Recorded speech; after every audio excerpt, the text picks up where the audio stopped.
Good morning, everyone. Welcome to the third session of our series of Economic Fora on foreign direct investments and proposed economic amendments to the 1987 Constitution. Our subtopic for today will focus on mitigating COVID-19 impact on small businesses. We have exciting lineup of speakers and topics today, and I am excited to once again learn learn more of the impacts of opening up our economy, as well as steps to recover as we rise above the pandemic. I am Izza Laurio from the DILG Center for Local and Constitutional Reform, and I will be with you as your host for today's discussion.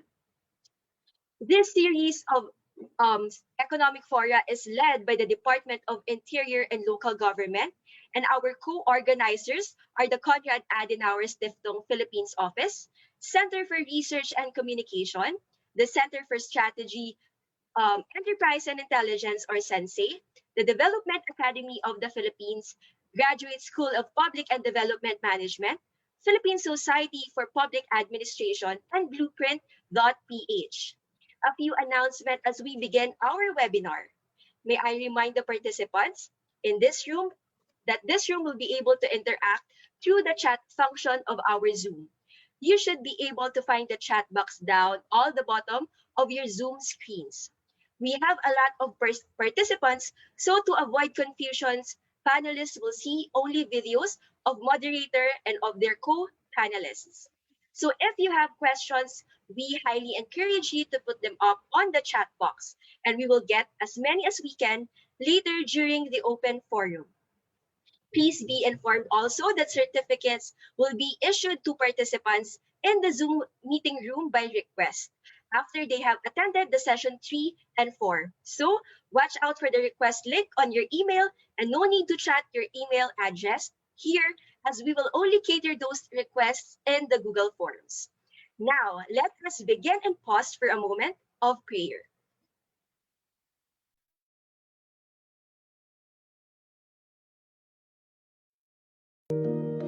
Prayer Against COVID-19 by Bishop Ephraim Tendero. Our Almighty God, Creator of heaven and earth, we come before you today on behalf of our nation, the Philippines, now under extreme threat of the COVID-19. We praise you that you neither slumber nor sleep, and you are watching over our land and our people, especially in these perilous times.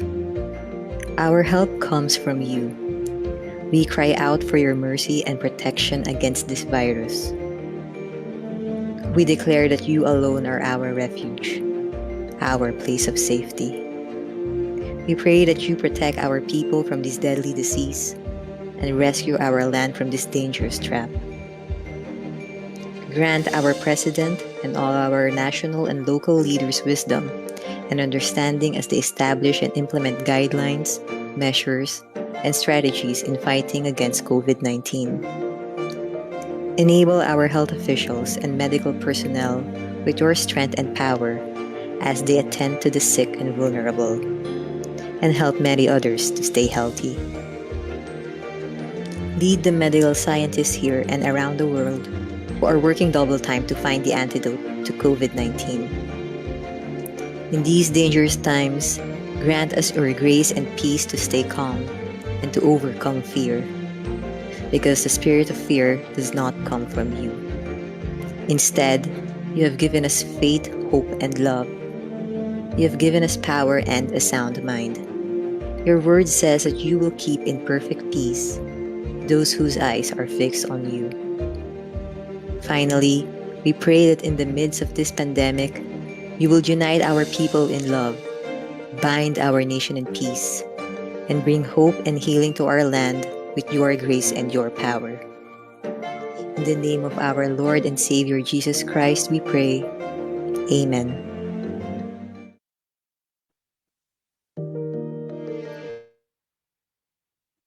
Okay, so I know we have a lot to discuss today, but let me have this time to recognize some people and groups that with us today. So from government and our partners, Municipal Mayor of Sulok, Attorney Jose Jimmy Sagarino, Mayor Lorenzo Manigos of Columbungan of Lanao del Norte. We also have Vice Mayor Ruben Fagela from LGU Santa Teresita, Municipal Mayor of Cortez, Josie Bonifacio, and from Region 13, Regional Director Lilibet A. Famashon, and various provincial, municipal, city director of DILG and LGUs. We also have from Konrad-Adenauer-Stiftung, Philippines, Program Manager Jerome Hogdo, from the Department of Justice, State Counsel Alden Luna, Izza Reese Mendoza, and from the Office of the Cabinet Secretary, Director Marie Christine Joy Paras, from the Senate of the Philippines, Committee Secretary Maria Cecilia Mactal, from the Constitutional Amendments and Revisions of Codes, Department of Agrarian Reform Asec Paulo Quazon, and Department of Energy, Division Chief Michael Sino Cruz. And we also have from our private and business sector, from ATA Properties and Realty Development Corporation, President CEO Antonio Licuanan, from Sante Feeds Corporation, President Maria Patricia Rico, the Chairman, Philippine Ong, and Fast Distribution Corporation, AVP Finance Novi Ray Trapa. We also have from Fast Distribution Corporation, from RII Builders Incorporation, VP for Business Development Mark Buado, Inorogan Prime Properties Incorporation, President Chairman Rolando Silva, MVC Development Corporation Vice President John Carlisle Kimbo, from SBA, President and CEO Cecilio San Pedro, from BB Brothers Philippines Incorporated, President and CEO Ricky Batung, and from Realty 888 Incorporation CEO Lawrence D, Miracle Soybean Food and Incorporation, President Cooperator Reyes, and also from Skyhawk Security Services Incorporation, Dwight Agulan. And of course, we also have various schools and universities from Luzon, Visayas, and Mindanao.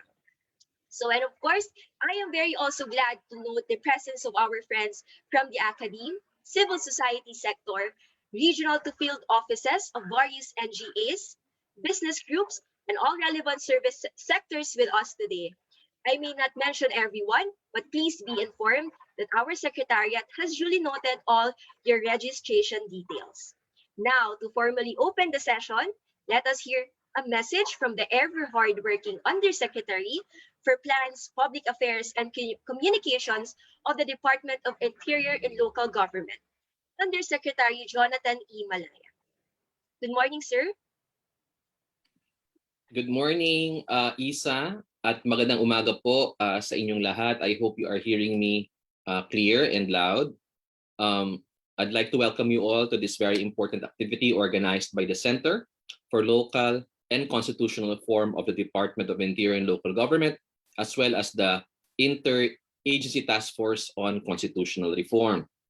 But first, I'd like to acknowledge Assistant Secretary Dominic Tolentino of the Department of Trade and Industry, Director Sandra Marie Recolizado of the Board of Investments, of course, our partner for so many years insofar as reforms in the country is concerned, Professor Jost of the Konrad-Adenauer-Stiftung, Dr. Tomas Aquino, Chairman of REID Foundation, and our guest of honor and speaker, yan naman tinatawag natin sa ganyan sa mga graduation ceremonies, ang napakagaling na Bicolano congressman, no? Ang Uragon, Congressman Jost Sarte Salceda, the congressman of the 2nd District of Albay.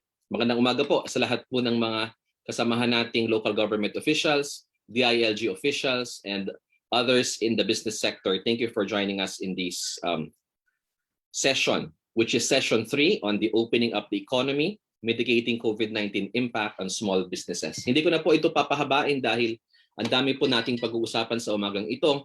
Let me just state that we thank Congress, especially the Speaker of the House, Lord Alan Velasco, Congressman Garbin, the Chairman of the House Committee on Constitutional Amendments, and particularly Congressman Joey Salceda for championing the resolution of both houses number 2, which seeks to introduce amendments to the 1987 Constitution's economic provisions. In particular, we would like to commend Congress because they passed a resolution that does not contain any political provisions. No, ang dami pong mga natatakot sa tinatawag natin cha-cha train. Kaya nga train ang tinatawag at tinatawag nila na cha-cha train kasi ito na daw ang simula ng pagpapalawig ng termino ng ating mga opisyal sa ating bansa. Ito daw ay simula ng diktadura, simula ng kung ano-anong mga pagbabago na pinipilit ng administrasyon sa ating bansa. Ngunit nung lumabas ang final copy of resolution of both houses number 2 from Congress, maliwanag po doon sa approved version on third and final reading na wala ni isang political provisions dito. Ibig pong sabihin, the members of Congress stood up to the challenge of everyone, including the Senate, na hindi haluan ng politika itong pagbabago ng ating saligang batas, especially in a time of pandemic. Ngayon na naipasa na po yan, lilipat na po ang bola sa ating Senado. Immediately after the President delivers his State of the Nation address next month, we expect that the Senate will start discussing resolution of both houses number 2. At kailangan po nating malaman at magkaroon ng isang masusing pag-aaral at tinatawag nating makabuluhang debate, public discourse about these issues, because we are for the first time, hopefully, attempting to amend some provisions of the Constitution and ask the people in a plebiscite in 2022, coinciding with the presidential elections and local elections in 2022. We will ask them to vote yes or no. At kailangan pong maintindihan ng ating mga kababayan kung ano yung binoboto nila. And we need to create a common understanding of the objectives and the purposes of the economic chacha. Yung tinatawag natin economic chacha. So, kaya po ang DILG ay nag-organisa nitong sunod-sunod na mga forum na ito.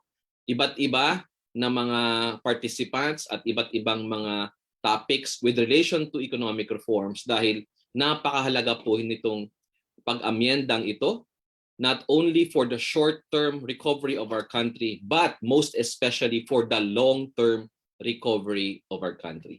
Sabi nga po ni Dr. Sikat and to a certain extent Dr. Villegas, ito daw na protectionist provisions, restrictive provisions in the Constitution is the original sin. So is it now time for us to pay penance for the original sin? Yan po ang pag-uusapan natin ngayong hapon, ngayong umaga, dito sa ating series of economic forums, the 3rd edition. So yun lamang po. At in behalf of Secretary Eduardo Año and the Interagency Task Force on Constitutional Reform, I'd like to welcome you all in this economic forum this morning. Maraming salamat po. Thank you very much, Usec Malaya, for your opening remarks.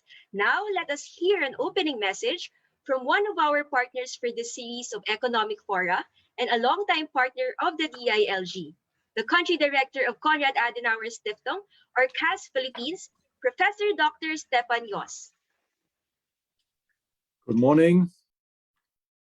Honorable Joy Sarte Salceda, representative of the 2nd District of Albay, Honorable Jonathan Malaya, Undersecretary of the Department of the Interior and Local Government, and Mr. Dominic Tolentino, Jr., Assistant Secretary of the Department of Trade and Industry. Distinguished speakers, guests, participants, good morning. Welcome to the 3rd session of the Economic Forum series, focusing on mitigating the impact of COVID-19 on small businesses. Small and medium enterprises, including micro enterprises, are recognized to play an important role in the economy as they account for the lion's share of business establishments. They also provide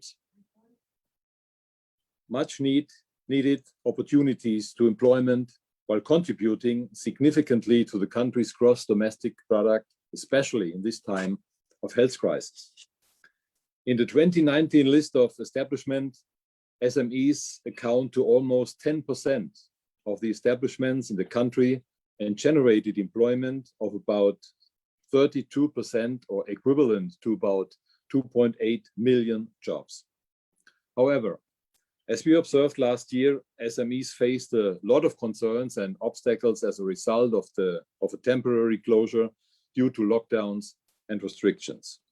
In fact, in a study conducted by the Asian Development Bank Institute, almost 73% of MSMEs, or equivalent to almost 1,300 out of 1,804 respondents of the study, were forced to close their businesses a few weeks after the COVID-19 outbreak and lockdown measures were implemented. As a result, business closure had an impact in terms of sales and revenues generated.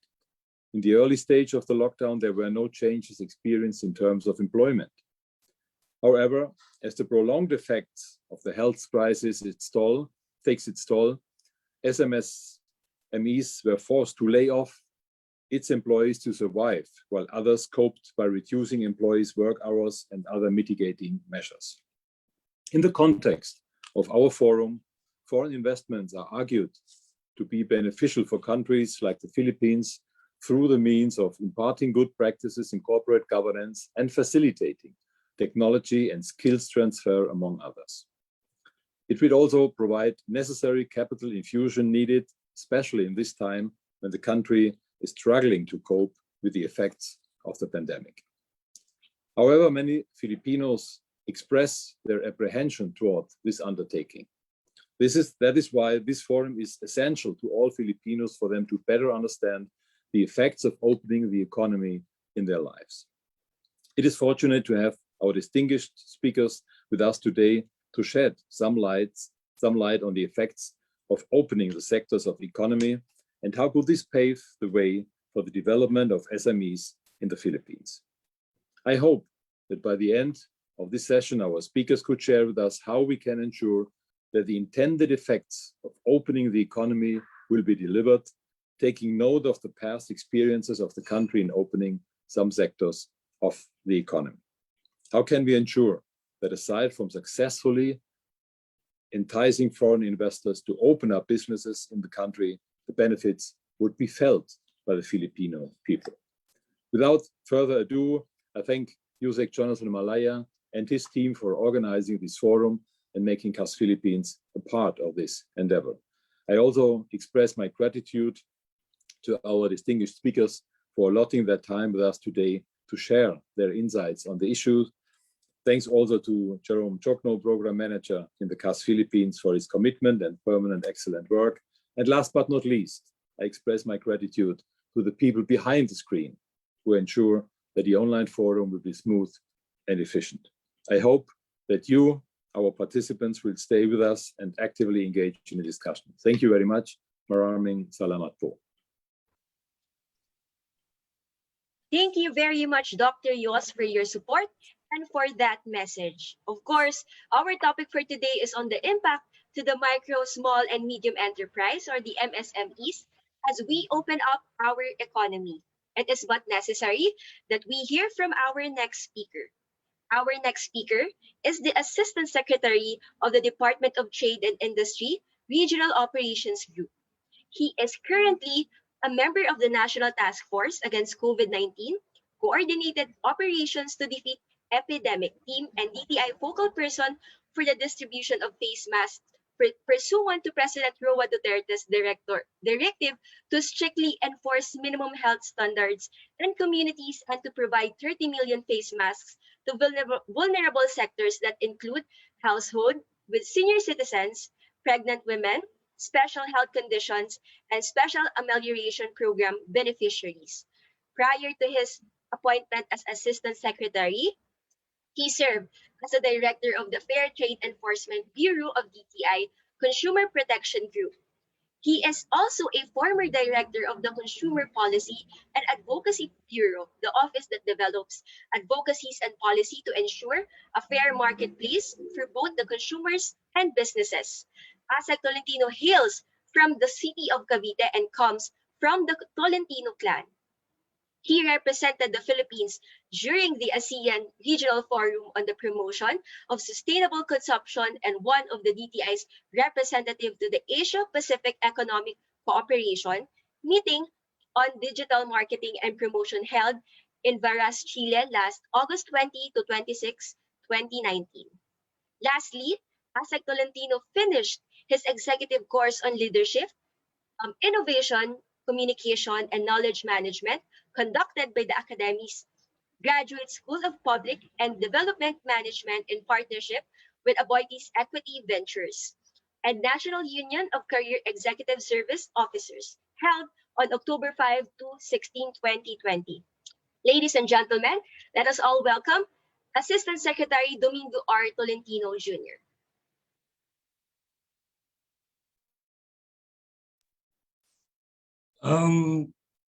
Magandang umaga po sa inyong lahat. Hayaan niyo pong batiin ko ang ating kagalang-galang kinatawan ng ating Honorable Joey Sarte Salceda ng ikalawang distrito ng Albay. Siya po ay napakalapit sa aming pamilya at isa po sa iniidolo nating lahat kung ang pag-uusapan ay ekonomiya. Isang Pilipino na may natatanging husay sa larangan ng ekonomiya. Ang pagbati ko rin po sa aking nakakasama, pati po ang kanyang misis, si Honorable Jonathan Malaya. Sila pong mag-asawa ay natatanging lingkod bayan ng ating pamahalaan. To Professor Dr. Stefan Jost, our country director, good morning. Of course, to Director for Investment Policy and Planning Service of BOI, Honorable Sandra Marie Recolizado. And of course, ang aking pong iginagalang at talaga namang haligi ng REID Foundation, Dr. Tomas G. Aquino. Magandang umaga po, sir. At sa ating pong Presidente ng CRCF, Mr. Daniel Rodrigo D. Reyes, a pleasant good morning. To my fellow government worker and fellow public servant, good morning. It is my honor and pleasure to be with you today. Congratulations to the Center for Local Constitutional Reform for official commence a series of online economic fora entitled Foreign Direct Investment and Economic Amendment in the 1987 Constitution to discuss the proposed amendments of lifting of restrictive economic provision in the Constitution last 14 May of 2021. Ladies and gentlemen, the Duterte administration remains committed in its trust to assist local business build back better. This report shows that despite the setbacks that our enterprises faced during the heights of pandemic, Filipino resiliency and innovation will always prevail. According to the survey, only 18% of Filipino expects the economy to worsen this year, while 28% said it would stay the same. This resulted in the net economic optimism score of plus 24, which is classified as high. The SWS described the November 2020 report as recovery from the mediocre scores of -9 in July 9 and -5 in September of last year. DTI will continue to implement various programs under the Rebuild PH campaign, or Revitalize Business Investment, Livelihood, and Domestic Demand, as we have continuously done when we slowly ease into reopening the economy. With the 99.5% of our business being a micro, small, and medium enterprises, DTI shall further strengthen its program to support MSMEs such as training, mentorship, microfinancing, and equipment support and market development for enterprises to become COVID-proof. This will save companies, that will save jobs. These jobs into a sustainable income that will create demand, which would help to revive the economy. DTI further expressed optimism with the government forecast that the Philippines will have 6.5 GDP recovery for 2021. Likewise, we highlighted the signs of economic recovery, which started to be apparent during the later half of 2020. This ranged from the continued improvement in GDP growth from 16.5 to second quarter to 11.5 on the third quarter, lowered unemployment of 8.7 in October from a second low of 17.7 in April. We look forward to the passage of the Corporate Recovery Tax Incentive for Enterprises Act, or CREATE, calling it a game changer. It aimed as a lowering corporate income tax to 20% from the current 30% for MSMEs or domestic corporation with the total assets including land of not more than 100 million and net taxable income of 5 million and below. The bill is currently at the Bicameral Conference Committee in Congress and it's expected to be passed for the President's signature soon. As we promote our country in the face of the expected global recovery, we can tap the emerging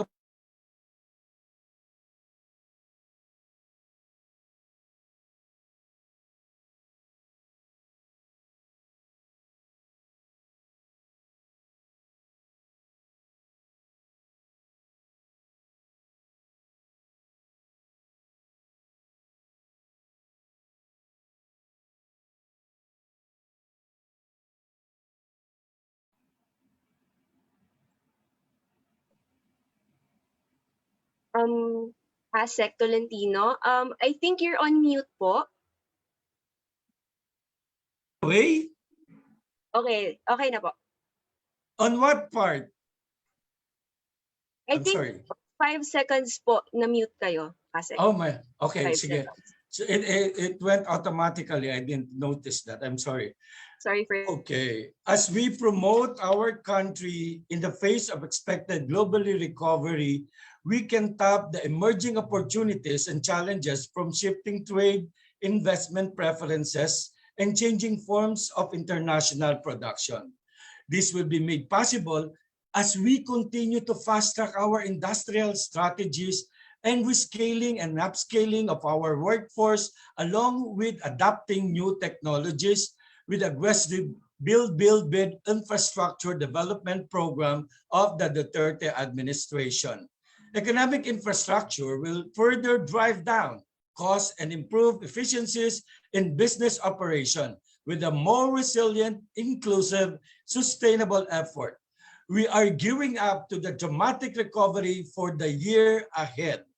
For this year, the department has laid down target program and project on investment and export promotion, as well as enhanced livelihood support programs in order to achieve a V-shaped economic recovery, as well as ensuring that not only business are supported to bring back more jobs, but also consumer welfare is prioritized.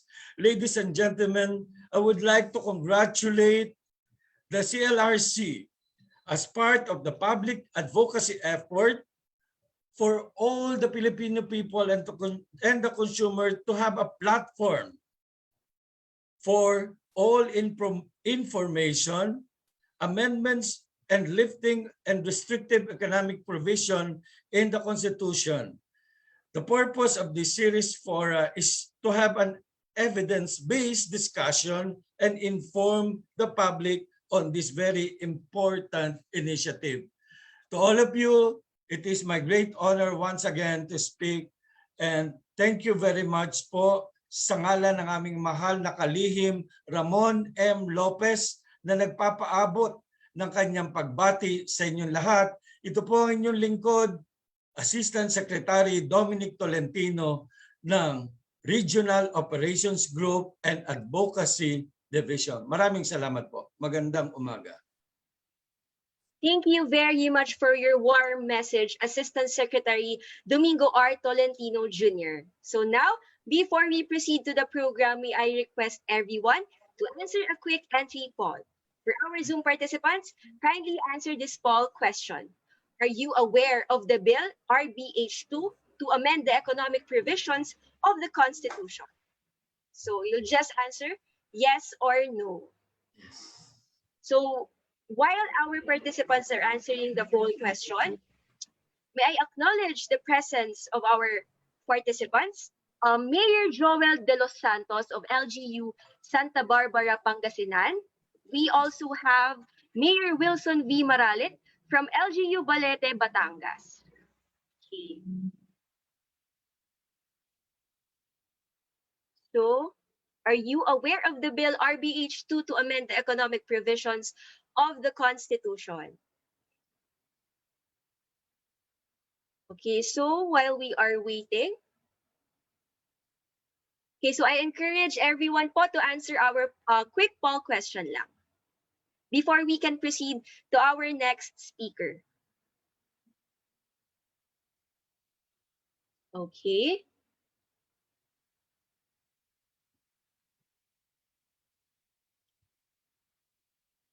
Ayan, so we have our results here. So 51% of our participants are aware of the RBH2, while 49% of our participants are unaware of the bill RBH2. So now let us proceed with our program. Let us proceed to the meat of this session and hear a presentation of his studies on the legislative agenda to amend the economic provisions of the 1987 Constitution. Our next speaker is now serving his second term as congressman of the 2nd Congressional District of the province of Albay. He is currently the chairperson of the House Committee on Ways and Means and the vice chairperson of the House Committee on Appropriations and Committee on Economic Affairs, this 18th Congress. He is also the co-chairperson of the Economic Stimulus Response Package, cluster of the Defeat COVID-19 Special Committee. Our speaker is the principal author of the following landmark laws: Republic Act 11534, or the Corporate Recovery and Tax Incentives for Enterprises, or the CREATE Act of 2021. Republic Act number 10931, or the Universal Access to Quality Tertiary Education Act of 2017, and Republic Act number 11467, or the Syntax Law of 2020, and has a long track of record of co-authored laws which passed during the 17th Congress. Representative Salceda was elected as chairperson of the Department of National Defense Multi-Sector Advisory Council for the implementation of the Philippine Defense Transformation Roadmap 2028. He was also the chairperson of the Regional Advisory Committee for Philippine National Police Transformation and Development. Before heading to Congress, Representative Salceda was formerly a 3-term governor of Albay and was unopposed in 4 of 6 gubernatorial elections. He was also a 3-term chairman of Regional Development Council of Region 5, having been nominated alone for the position. He has been a member of the board of the Green Climate Fund, the finance arm of the United Nations Framework on Climate Change Convention. He was elected its co-chairperson, the first ASEAN to chair the GCF, which was established by the Conference of the Parties to the UNFCCC in December 2011. In addition, Representative Salceda also pioneered the establishment of the Climate Change Academy, the first in the country. He is recognized as the green economist and the father of Albay and Manila Declarations and Disaster Risk reduction and climate change adaptation. So Representative Salceda also worked in the Swiss Bank Corporation Wartburg and INC Barings and was named the best analysts in the 90s. A native of Pulangi, Albay, he was born in 1961 and a graduate of Bachelor of Science major in Management Engineering, cum laude at the Ateneo de Manila University.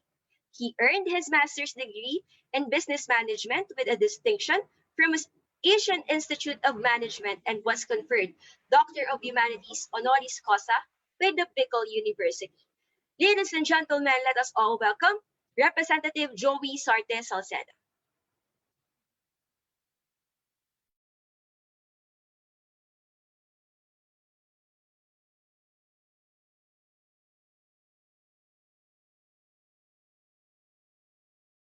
Okay, so before kay Representative Salceda, let us first acknowledge the presence of our participants. We have friends from. Okay, we have Mayor Marcos Mamay from the LGU Nunungan, Lanao del Norte. Mayor, good morning po. And we also have Vice Mayor Ton Acharon of General Santos City. And again, we also have Mayor Wilson V. Maralit from LGU Balete, Batangas. And we also have Mayor Joel De Los Santos again from LGU Santa Barbara, Pangasinan. Okay. Okay, while we are waiting for Kong Salceda.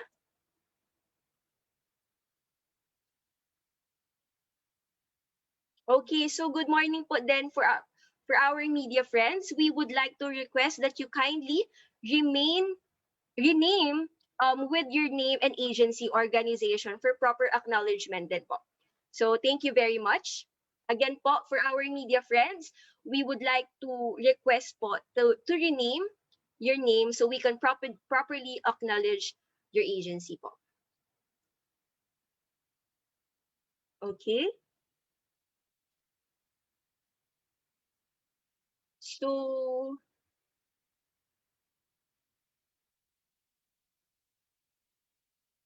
while we are waiting for Kong Salceda, let's have an economic bumpers while waiting for Congressman Salceda po. Kindly watch our economic bumpers.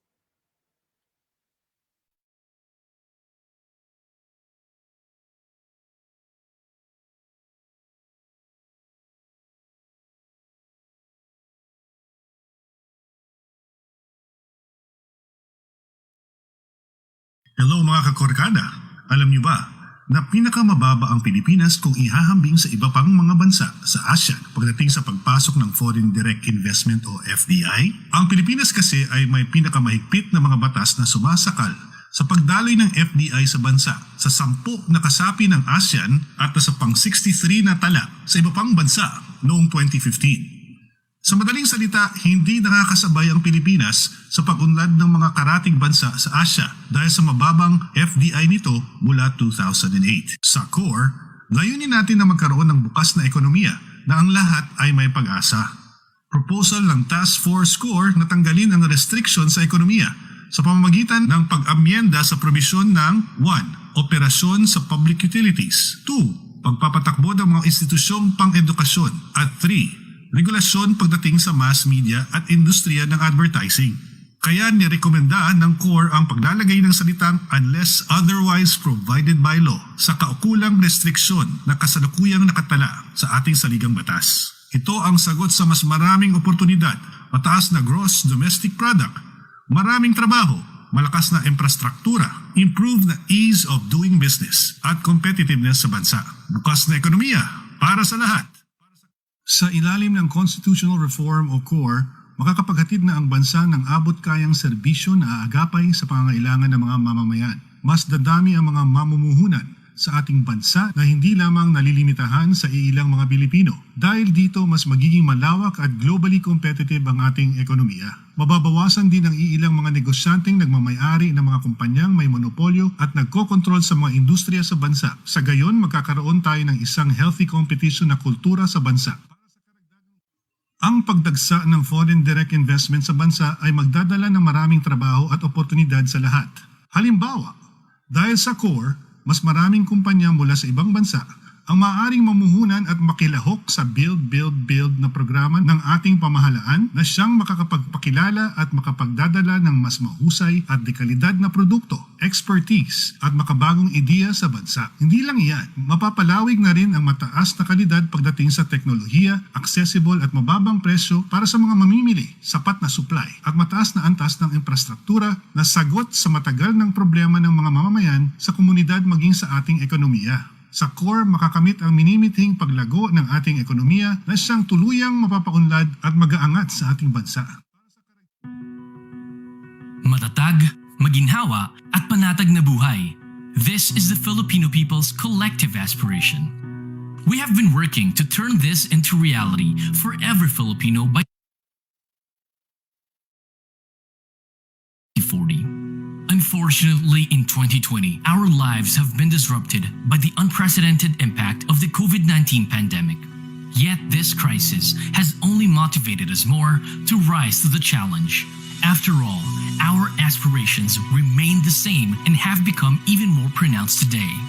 But we may have to take a different course of action as we deal with the new normal. Now, more than ever, a whole of society and a whole of government approach is needed to overcome this health crisis and get back on track. Led by the National Economic and Development Authority, the government updated the Philippine Development Plan, or PDP 2017 to 2022, to enable the country to effectively respond to the COVID-19 pandemic, quickly recover, and then transition to a new and better normal. The strategies have been made more responsive to current, emerging, and future needs and challenges in different areas and sectors. We aim to be better prepared and more resilient to any kind of disasters. The updated Philippine Development Plan remains true to the socio-economic agenda of the administration and takes account of our international commitments, including the 2030 Sustainable Development Goals. More importantly, it continues to build a strong foundation for Ambisyon Natin 2040. In the first 3 years of implementation, Okay, so let us all welcome Representative Joey Sarte Salceda. Kong, good morning po.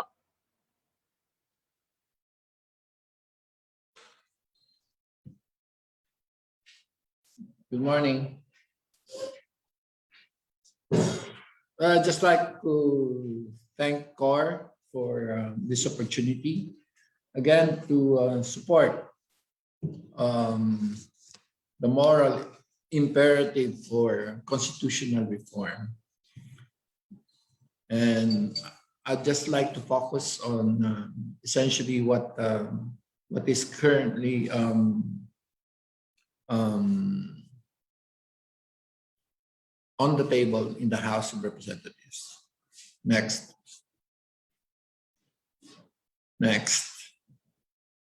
So these are just the 6 topics. Well, it's been approved on 3rd reading in the House of Representatives on June, the last day. Pakitanggal ng mga mukha. And basically, the features of RBH2 is that convenes the both houses as a constituent assembly and requires that both obtain 3/4 voting separately to adopt the resolution. It allows Congress to amend restrictions using the unless otherwise provided by law mechanism on the following. So it's apparent that land was excluded for more or less 2 things. First, it is a very emotional issue. Second, surveys upon surveys show that at least 78% of Filipinos are against foreign ownership of land. Third, because of the scarcity of land in this country. Outside of the city states, like as well as the island states like Taiwan, the Philippines has the highest in the world in terms of number of people per square kilometers at about 467, almost double that of China. So basically what we're trying to say is that the 60% rule of Filipino equity ownership of companies that may enter into joint venture or production sharing agreements on the use of natural resources, 60% rule on Filipino equity ownership or corporations in general, the 60% rule on Filipino equity ownership of public utilities, although it's trying to be addressed by Public Services Act, which is now being heavily debated in the Senate. The rule that only Filipinos with 60% can only own educational institutions, exclusive Filipino ownership of mass media, which has essentially been overwritten by technology, and the 70% Filipino equity on the advertising agency. Again, in practice, in real terms, Facebook media, which we're trying to tax, Google Media has essentially undermined already this rule, even without us.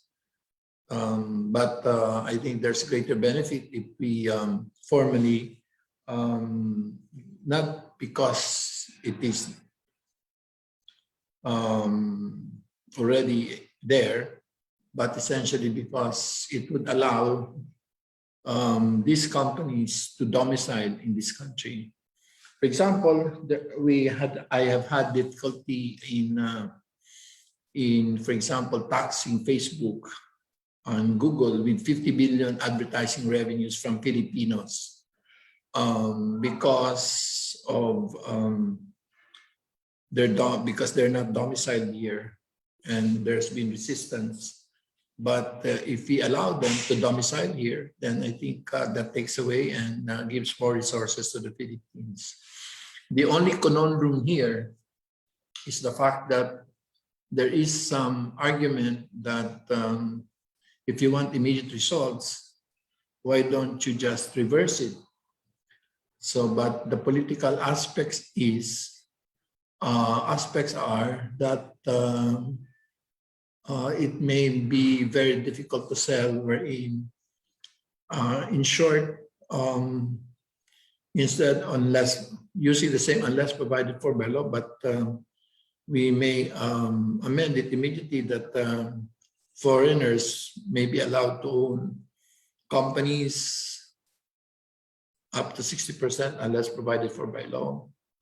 In other words, we reverse the default because that to many companies that I've talked to, having been an investment manager and a foreign equity analyst selling Filipino investments for much of my adult life after college, I know that if you still need another law that will enable, and it depends really on Congress, and that would at least take another 3 years before it becomes material. And given the intensity for competition for resources in order to recover from the pandemic, and in the competition for the acquisition of the new technologies, in other words, what I call the tide masters, tide makers, especially those where access to market, where science and technology are embedded inside the company itself. So in short, it's not the money we're after. It's more because it gives us access to this technology by allowing them to invest here. And then, of course, because there are enough studies to show that the new economy that has essentially been let's say, disrupted by the pandemic has accelerated to a point where you really need to compete for these companies that still would create new jobs of the future. And therefore, the incumbent imperative for the Filipinos in simple language is, aside from opening our doors, is essentially and offering of incentives, is really to retrain and make our educational system responsive. So in short, above the first 10 years of basic education, the 2 years of senior high, and perhaps the most important institution in the emerging new economy would be TESDA. I would say that it should be probably the most important most important institution, simply because of what I've studied. Anyway, next. So let me just go to example. This is really Vietnam versus Philippines, and this is based on the traditional industries of the 1980s. You can look there when the Philippines, the blue line obviously is Vietnam, and the red line is the Philippines. So when Vietnam reduced from 1997, they reduced their restrictiveness, the FDI flows. They suddenly exceeded us, and while as the Philippines, we have marginally opened up through some efforts during the Marcos era, and through I think some innovation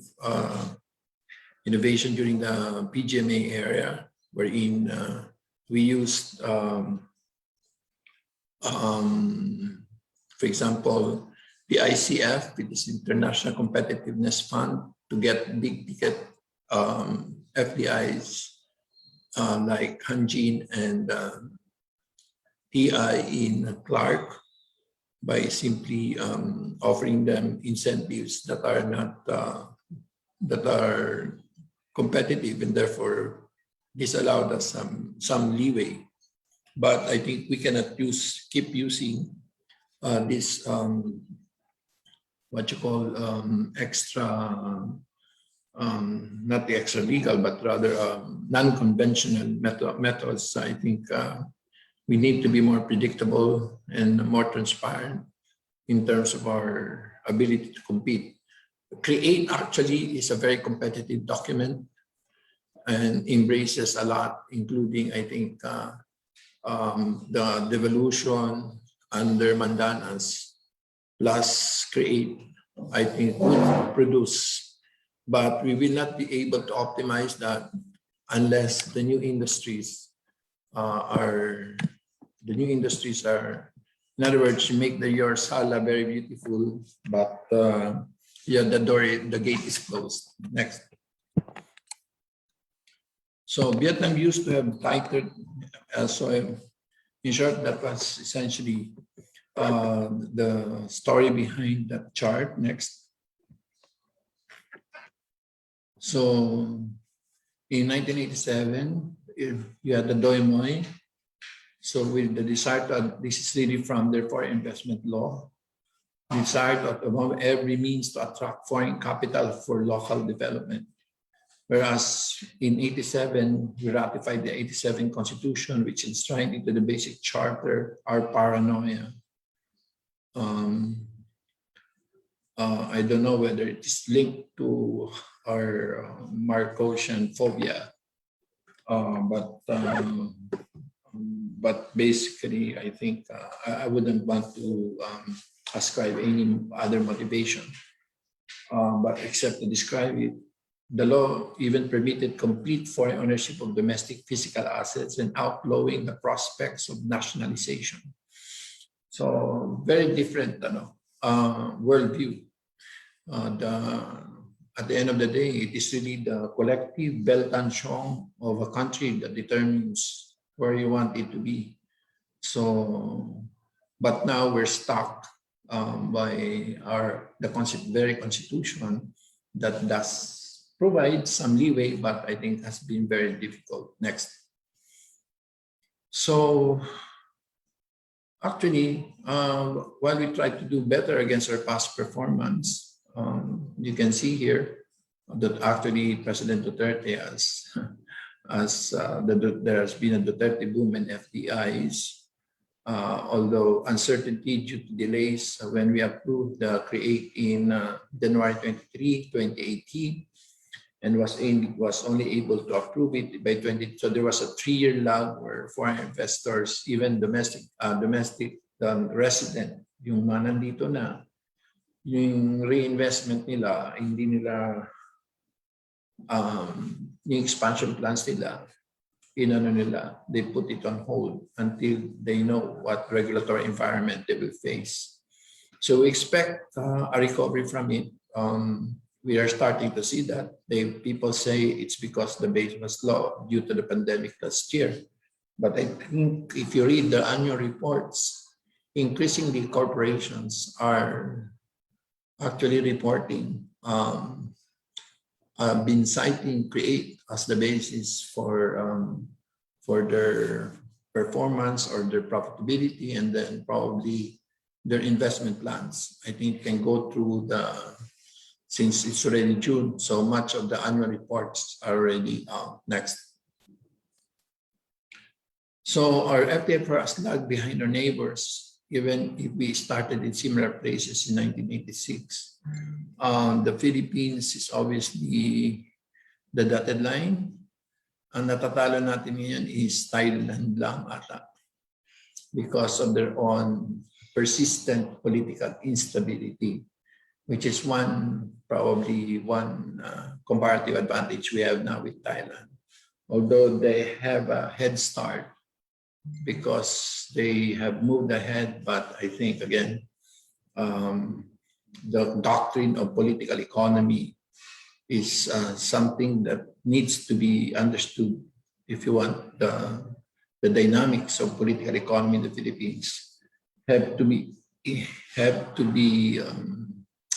you have to put it as a major factor in determining the way forward or the mechanisms you want if you want radical changes in our economic structure that will not leave us again behind, especially post-pandemic. It's a big opportunity. We might end up feeding dead horses instead of having a green field of tide masters, tide makers, or these are the new industries that will essentially, the Filipinos adopted very well. We immediately got our digitization, I think, went up by 76%, the utilization, especially the SMEs. But that's only as an instrument for marketing. But production-wise, I think we still need to increase our GVA through these new industries. Next. So actually, if you look at this chart, Vietnam, if you look at it, Vietnam began to overtake the Philippines in 1990, but actually the inflection point or the crossover happened in 87. So sad to say, framers of the 1987 Constitution may disagree, but it is in the same year of the Doi Moi and of course the Philippine Constitution that structurally, secularly, and cyclically, basically, determined why Vietnam has overtaken us very clearly. Yung Vietnam dito. Next. So due to this, the average Vietnamese will be wealthier than the average Filipino over the next decade. If you look at it, this is GDP per capita in USD, obviously as a way of dati, mas mayaman tayo talaga sa kanila due to, of course, they came from a very damaging period. But by 20, I think last year, because they did not have a pandemic, they have overtaken us because of, although surprisingly, sa Vietnam, yung ang pinili nila na maging successor ay yung naka-solve ng pandemic rather than yung there were two guys competing. So you can immediately see how political choices can affect. In short, leadership still counts. Next. You can have the best. So where did we go wrong? I think, so the top barriers to foreign entry, sabi kasi nila, there are two charts that compete inside Congress. One chart which shows ano ba yung mga problema nyo para dun sa mga nandito na. Ito yung mga wala pa dito. So 5 of the 10 of these barriers to foreign direct investments are hard-coded in the Constitution. So, kasi it's easy to have that World Bank's, and this is from the OECD. So, foreign ownership restrictions law, obligatory screening and approval procedures, constraints on the ability of foreign nationals to work, stipulations on management such as regulation that nationals who must reform a majority of the board of directors. You can own, let's say, utilities more than 60, but the board, the management needs to be 60% Filipino. Nationality-based restrictions on operations, basically. So that out of the top 6, I think it's hard-coded in our constitution. The requirement of prior approval of FDI is common to, I think, across the world, even the US, as CFUs, but there is not, wala naman po dun sa Constitution. Nagsasabi na dapat, although, of course, you have to go to the process, like in our case, through the FIRB under CREATE Next. So the legal restrictions are also imposed. And how important were the following factors in your parent company's decision to invest in this country? So again, kita natin dito, legal and regulatory environment. So these are the World Bank Global Competitiveness Report. So ano ba? In short, there's a universe, and this is the latest, 2020 over 2019. So yung mga traditional na panglaban natin ay wala sa top political stability. Yung panglaban ng Pilipinas, macroeconomic stability, I guess after 32 IMF, World Bank tutelage programs since Marcos, the policy ethos of macroeconomic stability is a religion already in our economic departments, so in our technocrats. But again, saan tayo pwede magka-problema? Talent and skills. Our schools are still focused on diplomas rather than skills. Low taxes, so I think you can go through it. But all I'm saying is that our legal restrictions are also imposing on reinvestment or expansion. This is based on existing companies already here. Next. So 3 of the top 10 barriers to FDI are enshrined in our constitution, making it very difficult to address. Next. During a critical period before the 1987-99, our economy remained closed while our neighbors began opening up. Next. Key Asian market reforms pre-1997. So we have to really look back to history to understand why we are here. So Vietnam initiates Doi Moi, while we, of course, have the constitution, the 1980 restrictive protectionist constitution. Cambodia, actually, in 1989, there's even a law there.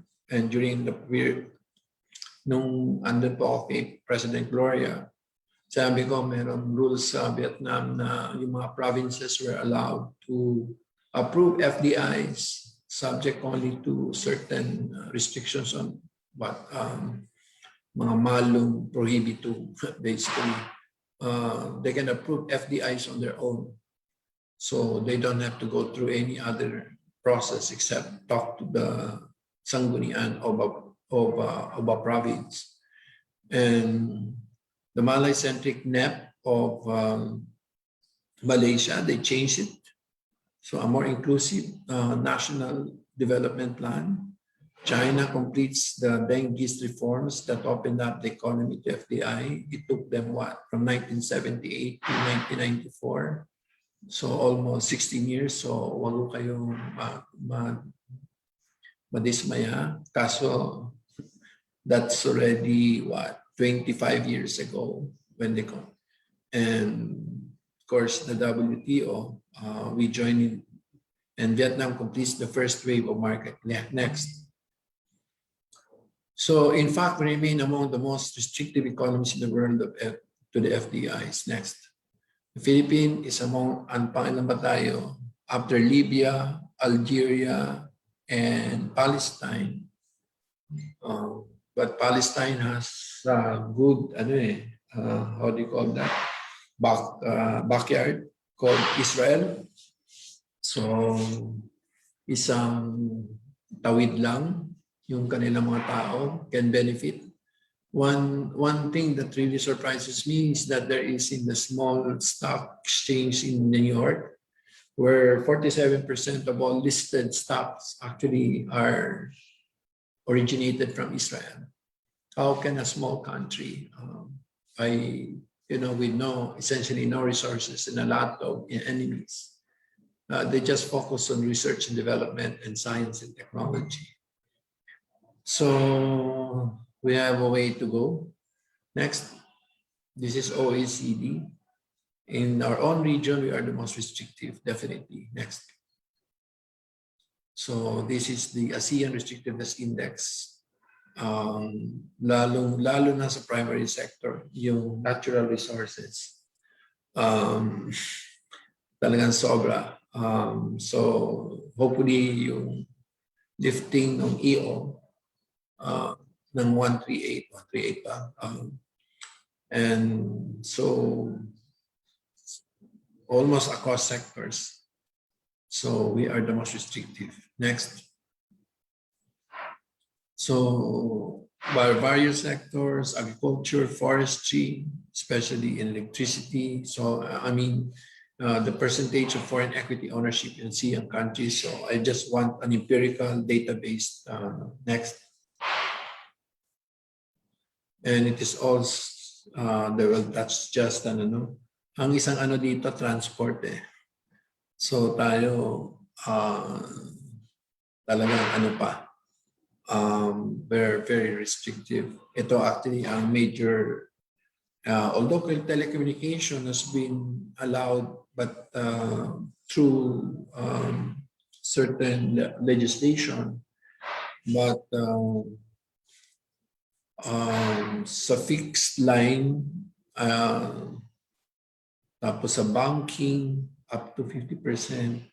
So, basta pag tinignan mo yung sa kanan mo, Thailand 100%, Vietnam, etc. So comparatively in every, so it's up to us to determine. So I think that policy determination according to the Constitution, the last time I read, is that the chief policy making body of the country is Congress. So in a fast-moving, fast-changing global economy, I think we need Congress to respond more more effectively, and in this case, speed is very important. Next, hindi pa man din tayo parliamentary. So, in short, we had to lock out ourselves of significant foreign investments and therefore job creation. We have spent hundreds of billions of foregone revenues for tax incentives.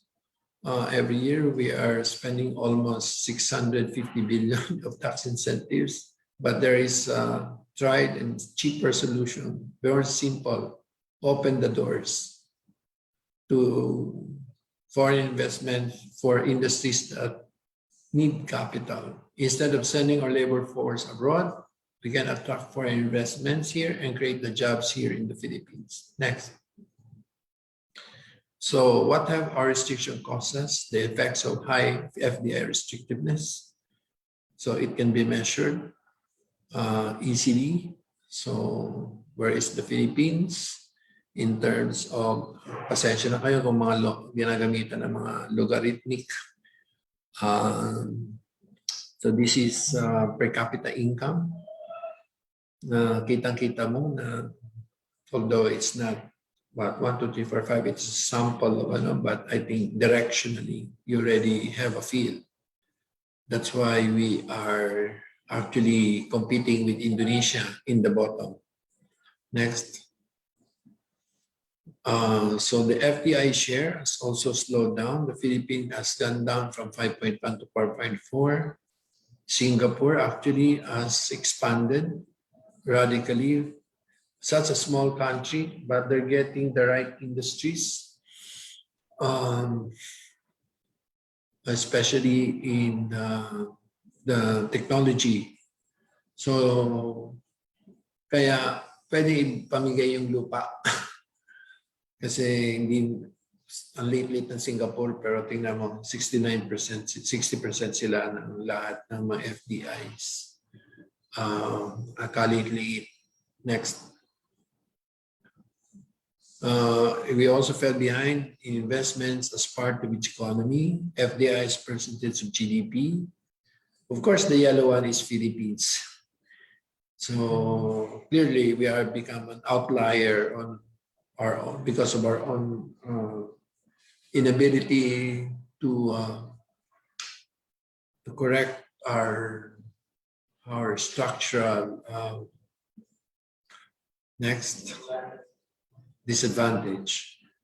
Has also resulted in the presence of oligopolies, making Philippines the most oligopolistic region.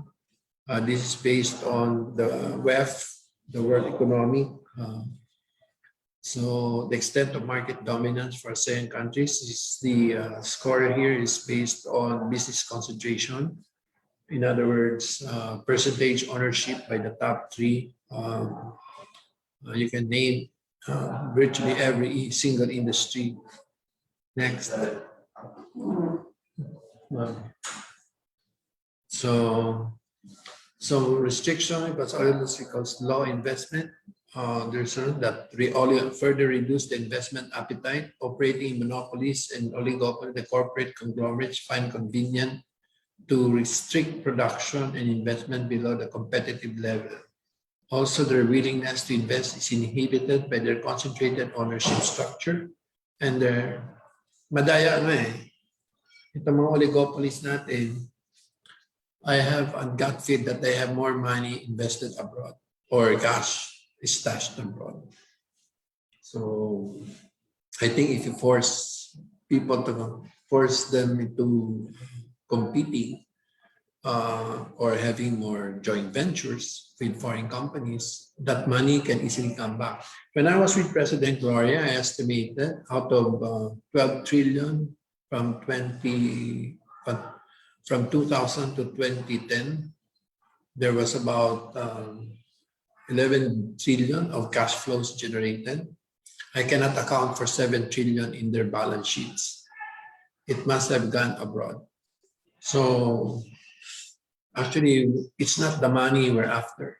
It's actually the technology, access to market and management. And of course, research and development. Next.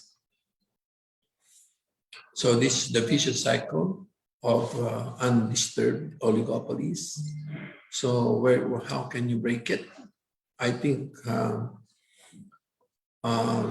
you can go to the circle, but I think as John Kenneth Galbraith the advisor to Johnson and Kennedy would say, the theory of countervailing powers, I think, is the only one that can make them reasonably competitive. By just opening the door, then I think they will behave more competitively as if them in order to at least not even to the extent of predatory pricing. I think the only way to do this is really to if you want to break down oligopolies without the kind of competition rules EU and the US are able to implement, I think by doing the hard way, just open the doors. So I think, again, it requires constitutional revision. Next.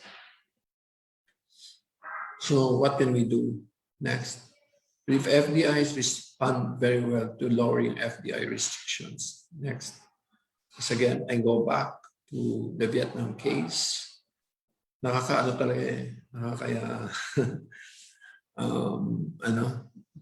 lalong-lalo na pag tinignan mo yan na ang Vietnam ngayon nagto 20 billion na lang. So, next. Itong post-pandemic, lalong-lalo na after na marami pera nilabas ang US at napunta karamihan sa korporasyon, yung mga tech companies have been announcing 20 to 40 billion. So yung dating, sabi ko kay Madam, Ma'am, kailangan mo lang dito mga business trophies, mga billion-dollar investments. At sabi ko mga 10, pero nakadalawa lang tayo. No? I'm just talking about market behavior, especially in response to the signaling. So if, for example, who announced? Amazon, Tesla, all of them have announced not multi-billion, but how do you call that? Tens of billions. So as the economy grows, there remains immense FDI growth potential in the Philippines as we liberalize FDI. The FDI net inflows in real GDP, so you can see that it could have beneficial impact next on our growth rate. So why should we open up our economy? And this, as I've said, the other argument is that actually FDI does not only grow the economy, it also increases HDIs, or you can call these SDGs next. And the only two conditions, so ASEANs with higher FDI as percentage of GDP also tends to have higher HDI. Again, where's the Philippines? Ayun, tayo, nasa baba. Yan ang ating HDI index. Although our social policies are very good. ASEAN with higher FDI as personal, higher HDI. Again, just repeating that. Next. Next. So, ang kailangan lang ay telecoms. Importante talaga. Well-developed financial markets. Talagang, actually, tayo na muna dyan . I think there was a time in 1992 where the Philippines had the most developed stock research industry. I will not claim ownership of that, but we were respected. When Barings collapsed in 1993, ING bought only the Barings office in the Philippines. So that goes to show you that Filipinos can excel. So But I think structurally you need pipita essentially in order to have a more to deepen and broaden the financial markets, and of course access to education. So FDIs in the right places essentially improve the country's ability to maximize FDIs in general. Okay, next. So this is the potential economic and impact of RBH2 using the dynamic stochastic general equilibrium. Actually, ito po yung overview ng model for those of you who have a DO, essentially the data, you make saksak. So this has gone through so many utilizations already. Next. So makikita mo dito sa Pilipinas, the private investment and public investment, 5%. Tayo nasa 5 tayo, biglang bababa tayo ngayon siguro sa mga 3 to 4. So private investment in as percentage in GDP. Next. So the Philippines, FDI restrictiveness is highest at 0.64. FDI percent of GDP, one of the lowest. Isa lang talo natin ngayon na, which is Thailand. Ano ibig sabihin nito? Talo na tayo ng Laos, tayo na tayo ng Myanmar. I don't know what is the impact of the recent political changes. Kaya nga, I always use the political economy doctrine in the way policies should be set by, having one set of a group of, not futuristic, I would call it. I would have data scientists, random theorists, chaos theorists, and basically look. So based on FDI index, difference from the Philippines, so ang sinasabi nito, matatalo tayo ng Cambodia na. Next. So ang results ay in terms of economic growth, from 2023, the deviation is pagdating po sa these are actually DOF estimates. Ibig sabihin, ito po yung difference dun sa best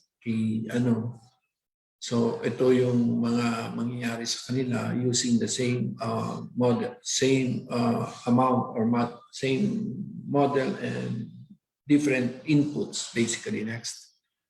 So in the short run, there will be some crowding out that happens and investment will initially decrease. However, public spending will still translate to positive growth. Output will increase in the long run as both private and public investment improve productivity and make that more sustainable. The higher the investment, the higher the long run growth. Next. Last na yan, no? So, the case for foreign direct investments, I think, is much more stronger now because of the disruptive impacts of the pandemic, wherein essentially the snake has not only changed its skin, but we have a totally different animal to deal with, especially in the competition for emerging resources. So do we have the right, not the strategy, but the right policies to the extent that Congress can? I believe that we have shown pretty much that we are able to do, but I think those changes may be substantial in the traditional industries, but actually in the forthcoming disrupted industries, disruptive post-pandemic industries, they will be essentially, I hope I'm not quoted, they will look like reforms on the fringes. So we're not attacking them. We're not going after the jugular, essentially. So the best that we can do, I think, if we cannot change the constitution, we need to retrain to do so that, I'm not saying again the OFW, at least I think our median age of 23.7 is our best age in the entire world.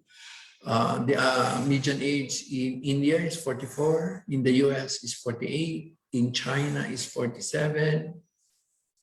We're only half. So we have demographically the most tradable workforce.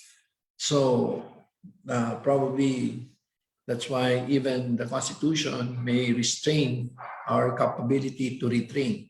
If there's one word, I think that would be more, aside from constitutional change, is we need to not tweak, but we need to rearrange our educational system so that our workforce, our ample supply of employability, in short, the entire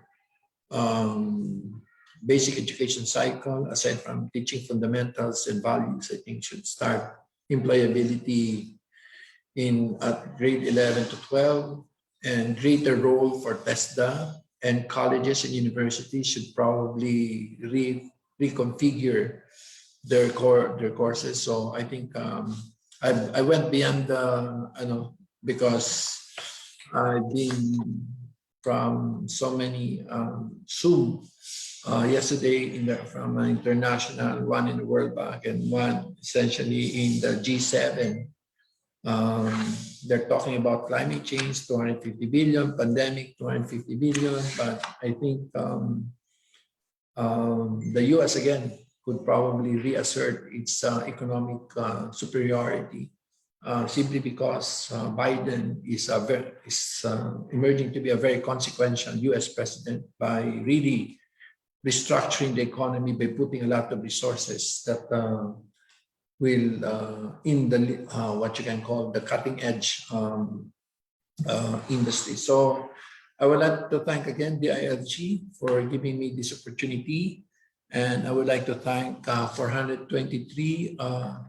Mabuti hindi ako nagmura. So maraming salamat po. My only suggestion, if you can work on the Senate,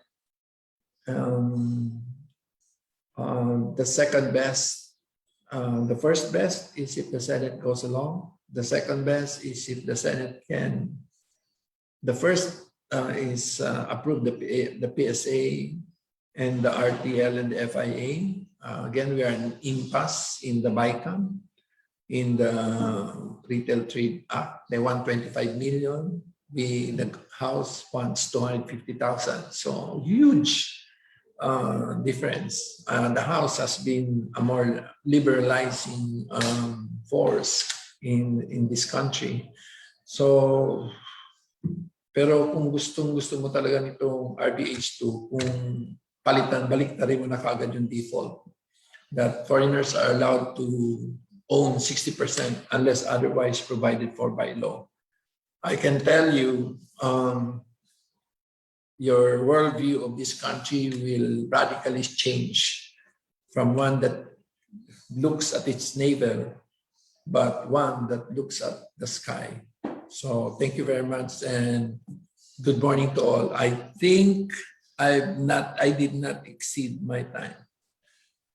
I have 1 more minute, so but let me use that to thank everyone. I don't know who are yung mga kailangan kong I want to greet the officials. I don't know if there's a secretary or whatever, but maraming salamat po. Last word na lang. By August, there will be a sea change in the way we look at the economic prospects. So sana kung may constitutional change tayo nun, because of if you look at track the number of jobs per day, It is already over. The line that's needed, I did not show it. The one that needed towards herd immunity by December. So the Pfizer contract was the single largest contract outside the US. So many people do not appreciate that, but I tell you, we did well in therapeutics. Our mortality is very low.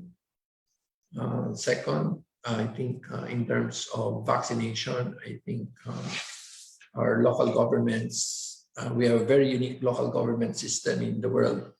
Buong mundo kasi wala namang barangay, dito lang sa atin meron. So hindi natin kinayanan yun dahil walang resources for the quarantine, the lockdowns. But for the vaccination, they will be very effective service delivery mechanism. So I'm very positive. So the last word, stay positive. The best is yet to come for this country. We haven't even touched the table. So thank you very much. Thank you very much, Representative Joey Sarte Salceda, for that very informative discussion. So we will have you again po later sa ating open forum. Ay, sama pa pala ako. Yes po, Kong. Okay po. So now, before we proceed to the program, may I request everyone to answer a quick entry poll again for our Zoom participants. Kindly answer this poll question. Do you agree that foreign investments are needed to enhance production technology and innovative capacity of the MSMEs or the micro, small, medium enterprises? So, yan po. Again, our poll question, do you agree that foreign investments are needed to enhance production technology and innovative capacity of MSMEs? Okay. So, few reminders po for everyone. To all watching via FB Live, you can comment all of your questions and we will try to raise those for the open forum. Okay. So, Analysts cannot vote. yes, sir. For the participants only po. So now, before we proceed po, let us take a look at the results of our entry poll. So for the question, do you agree that foreign investments are needed to enhance production, technology, and innovative capacity of MSMEs? So for our result po. Okay, so 93% of our participants says yes, and then 7% po ang nag-no sa ating poll question. Okay, so let us proceed to our next speaker. Our next speaker is a graduate of Bachelor's in Business Administration at the University of the Philippines, Diliman, and holds a Master's in Global Management and Development in the University of Antwerp, Brugge, Belgium, where she graduated cum laude.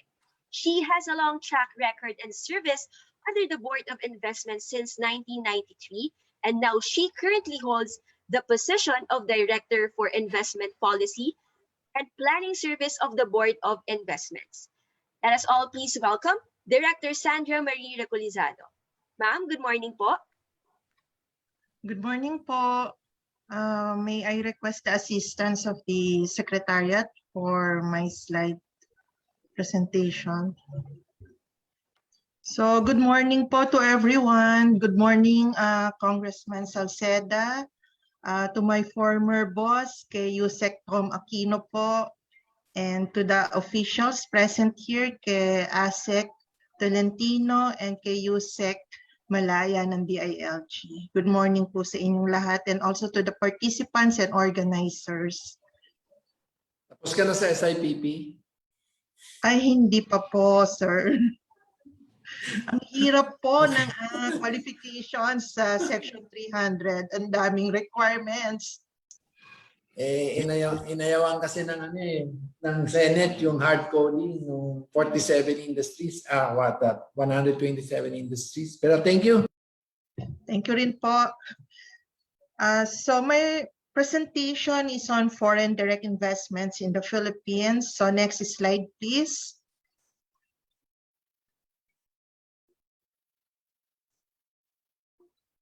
So my presentation will cover how do we define FDIs as reported by our authorities. Basically, these are the Philippine Statistical Authority and the Bangko Sentral ng Pilipinas. And then I will touch on the investment data from these agencies, including the BOI.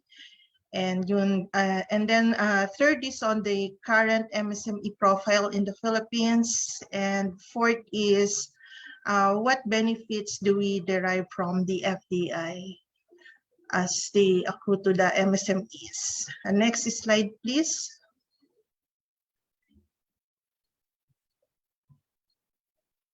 So how do we define investment data? For the PSA, this means approved foreign investments or approved investments.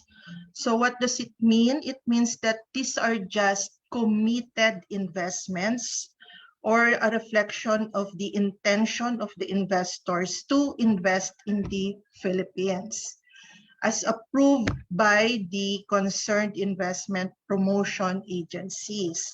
Whereas investment data, when it comes to Bangko Sentral ng Pilipinas, means the actual foreign currency that entered into the Philippines through the banking system that will be poured into a local business enterprise or a business activity here in the Philippines. So sa BSP po, ito yun, actual entry na ng foreign capital into a local business or local activity, business activity. So that's the difference. PSA, committed investments pa lang po, intention to invest. BSP, actual pera na po, na pumasok. So that's the main difference. Next slide, please. For the investment data of the Philippine Statistics Authority from 2016 to 2020, please note that majority of the recorded investments are actually local investments. These are the light blue portions of the circles. So mostly the foreign investments contribute around 10% of our total investments that we generate. So ito po yan. So as this consistent with what was presented rin ni Congressman, na Philippines is not securing a lot of FDIs because most of our investments are coming from our very own Filipino investors. So next slide, please. This shows the sectors where foreign investments went in or are intending to invest based on PSA data. So ang top destination activity of approved foreign investments as recorded by PSA is in manufacturing.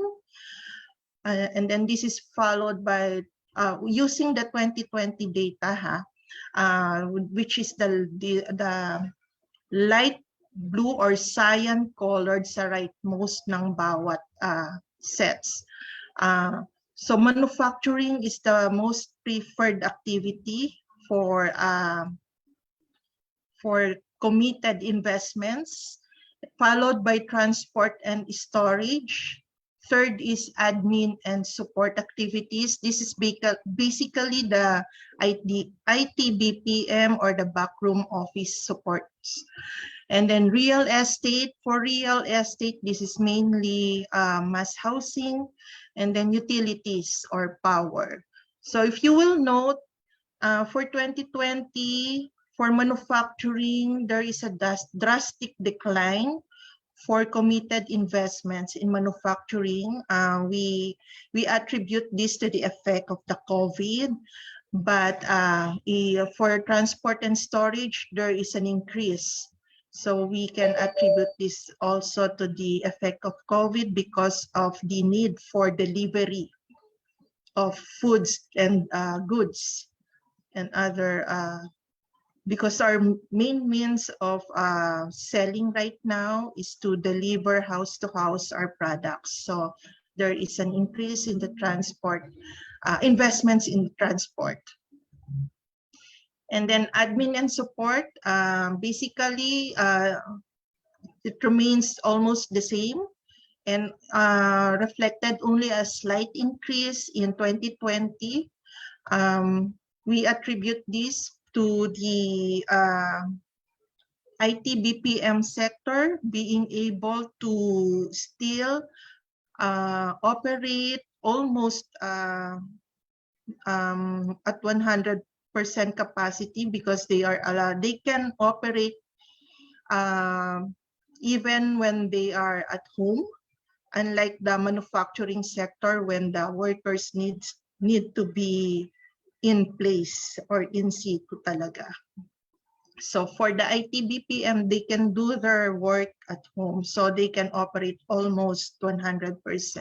So we see still a pouring of investments here. And then real estate. So there is a continuous demand for housing, but for utilities, we see a drastic change or downward perform or investment commitments for utilities. So next slide, please. For the investment data coming from the BSP or the Bangko Sentral ng Pilipinas,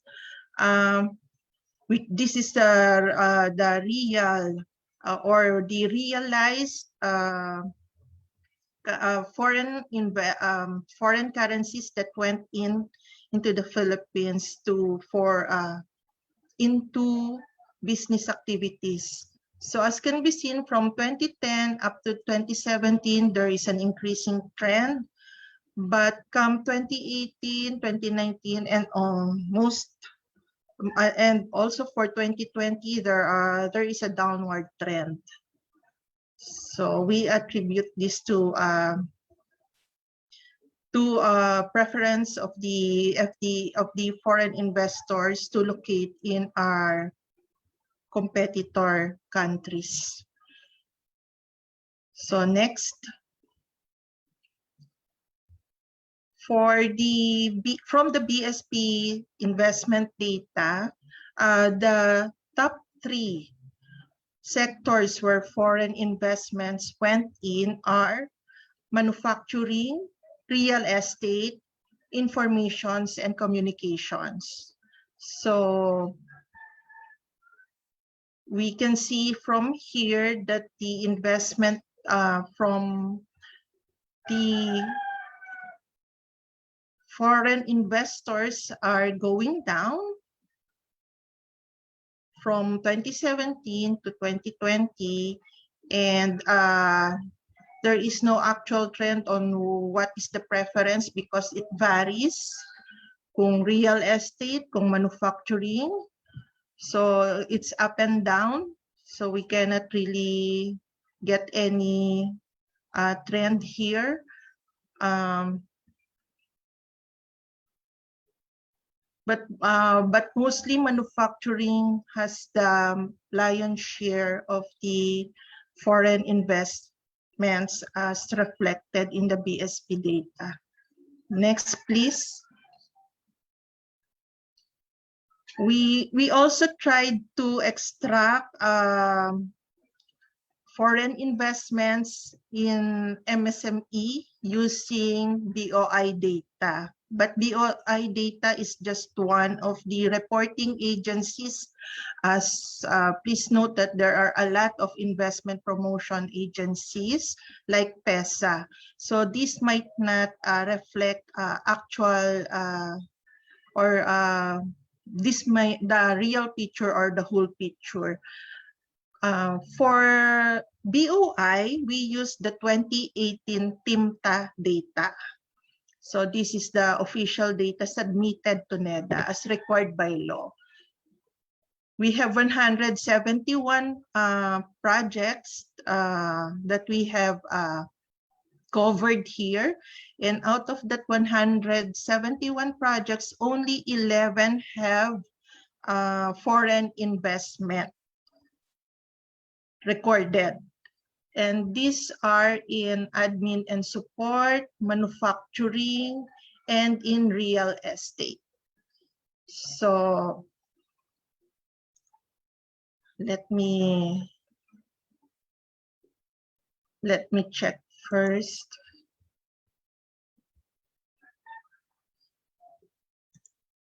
And then for the admin and support, 17% of total admin support were invested to MSMEs. So amounting to 138 million. So ito lang yung share ng foreign investments dun sa MSMEs.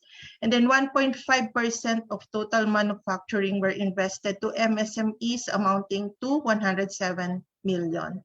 So ito po yung naka-reflect dito, yung amounts na ito, ito yung foreign equity investments as recorded sa TIMTA. And then, for example, sa admin and support, 814 ang total foreign investment recorded. So 17% lang po niyan ay napunta sa MSME dito sa admin and support activity. So for manufacturing, as earlier stated, it's only 1.5%. Sa real estate, it's 0.2%. Kasi pag mga ganito, may restriction nga sa land, so up to 40% equity lang ang mga foreigners. So hindi masyadong malaki ang kanilang mga participations sa ganitong mga sa kunyari for real estate. So napaka-limited po ng participation ng FDI when it comes to MSMEs based on BOI TIMTA data. So this is not the national picture or the whole picture. This is just BOI data. So next, please.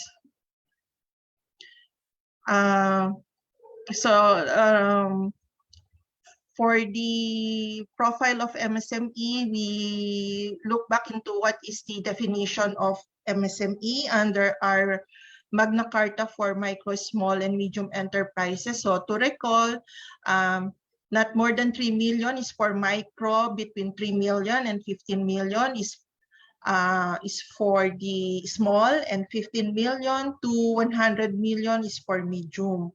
So beyond 100 million is the large enterprises. So next, please. Based on DTI data found in their website, current MSME profile in the Philippines is that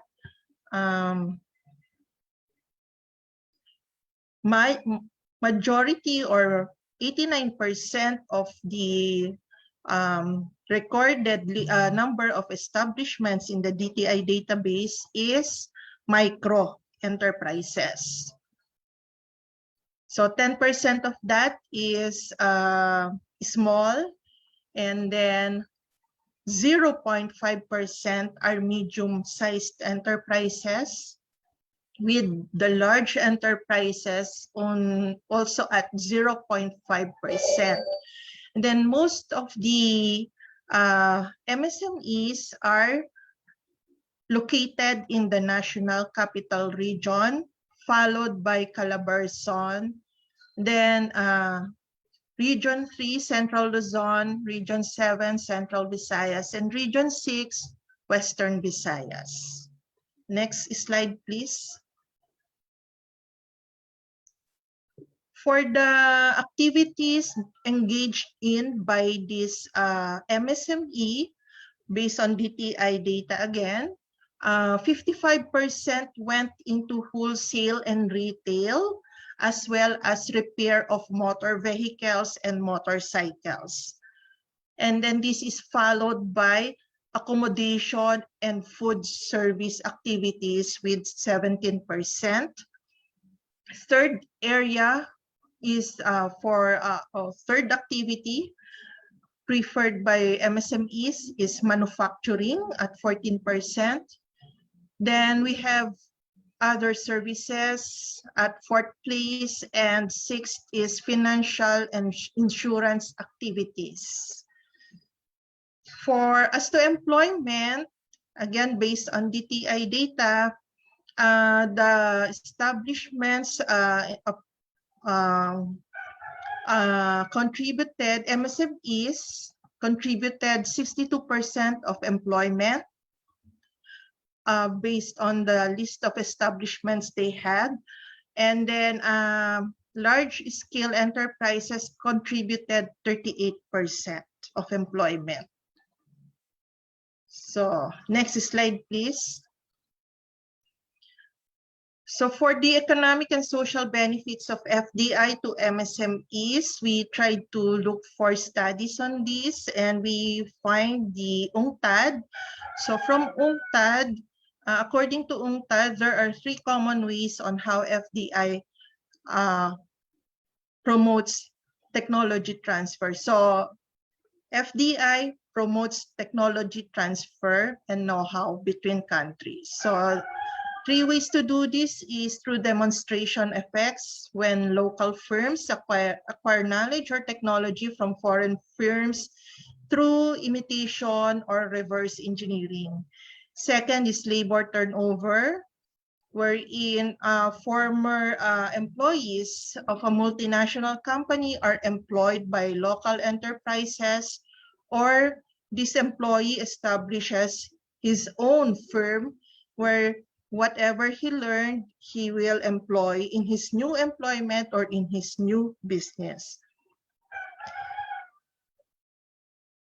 And then we have the vertical linkage, wherein the MSME or the local firms are engaged by TNC and became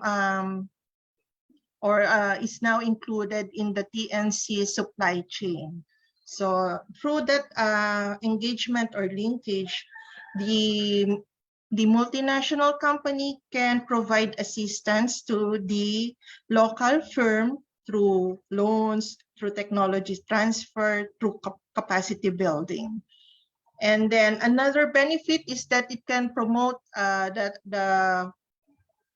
having a foreign direct or foreign investors can help promote domestic product more widely in international markets, because they have the connection to market the products, the local products of the companies here.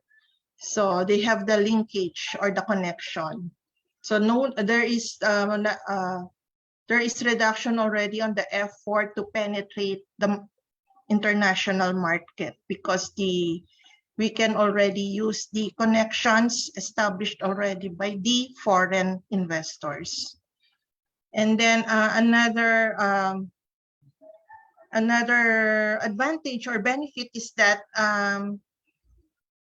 the foreign company can also patronize or secure their local supplies from domestic corporations. So that we expand the market for our local producers.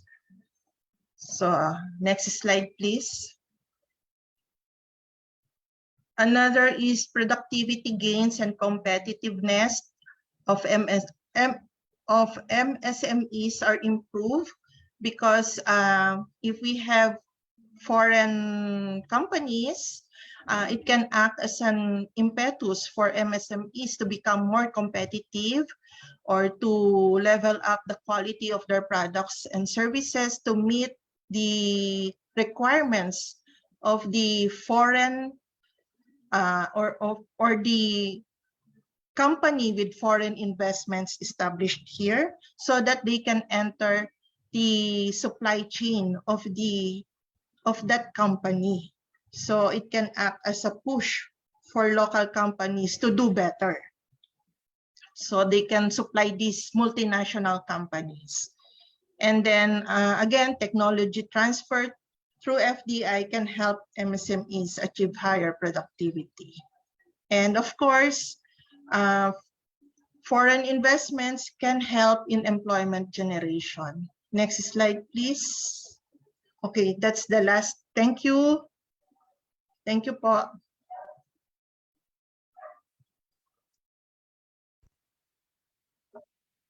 Yes, thank you very much, Director Sandra Marie Recolizado. So before we head to our next speaker, let us have a quick poll again. And our poll question is, are you in favor of amending our Constitution's restrictive economic provisions in complementing the benefits of amending Public Service Act, Foreign Investments Act, and Retail Trade Liberalization? So ayan. Again, our poll question, are you in favor of amending our Constitution's restrictive economic provisions in complementing the benefits of amending Public Service Act, Foreign Investments Act, and Retail Trade Liberalizations? Okay. So again, for our FB Live viewers, you can put your comment or your questions in our chat box po sa FB Live. And we will cater those during the open forum. So let us now look at the results of the entry poll. So far, the question po, are you in favor sa amending our Constitution's restrictive economic provisions? And the results?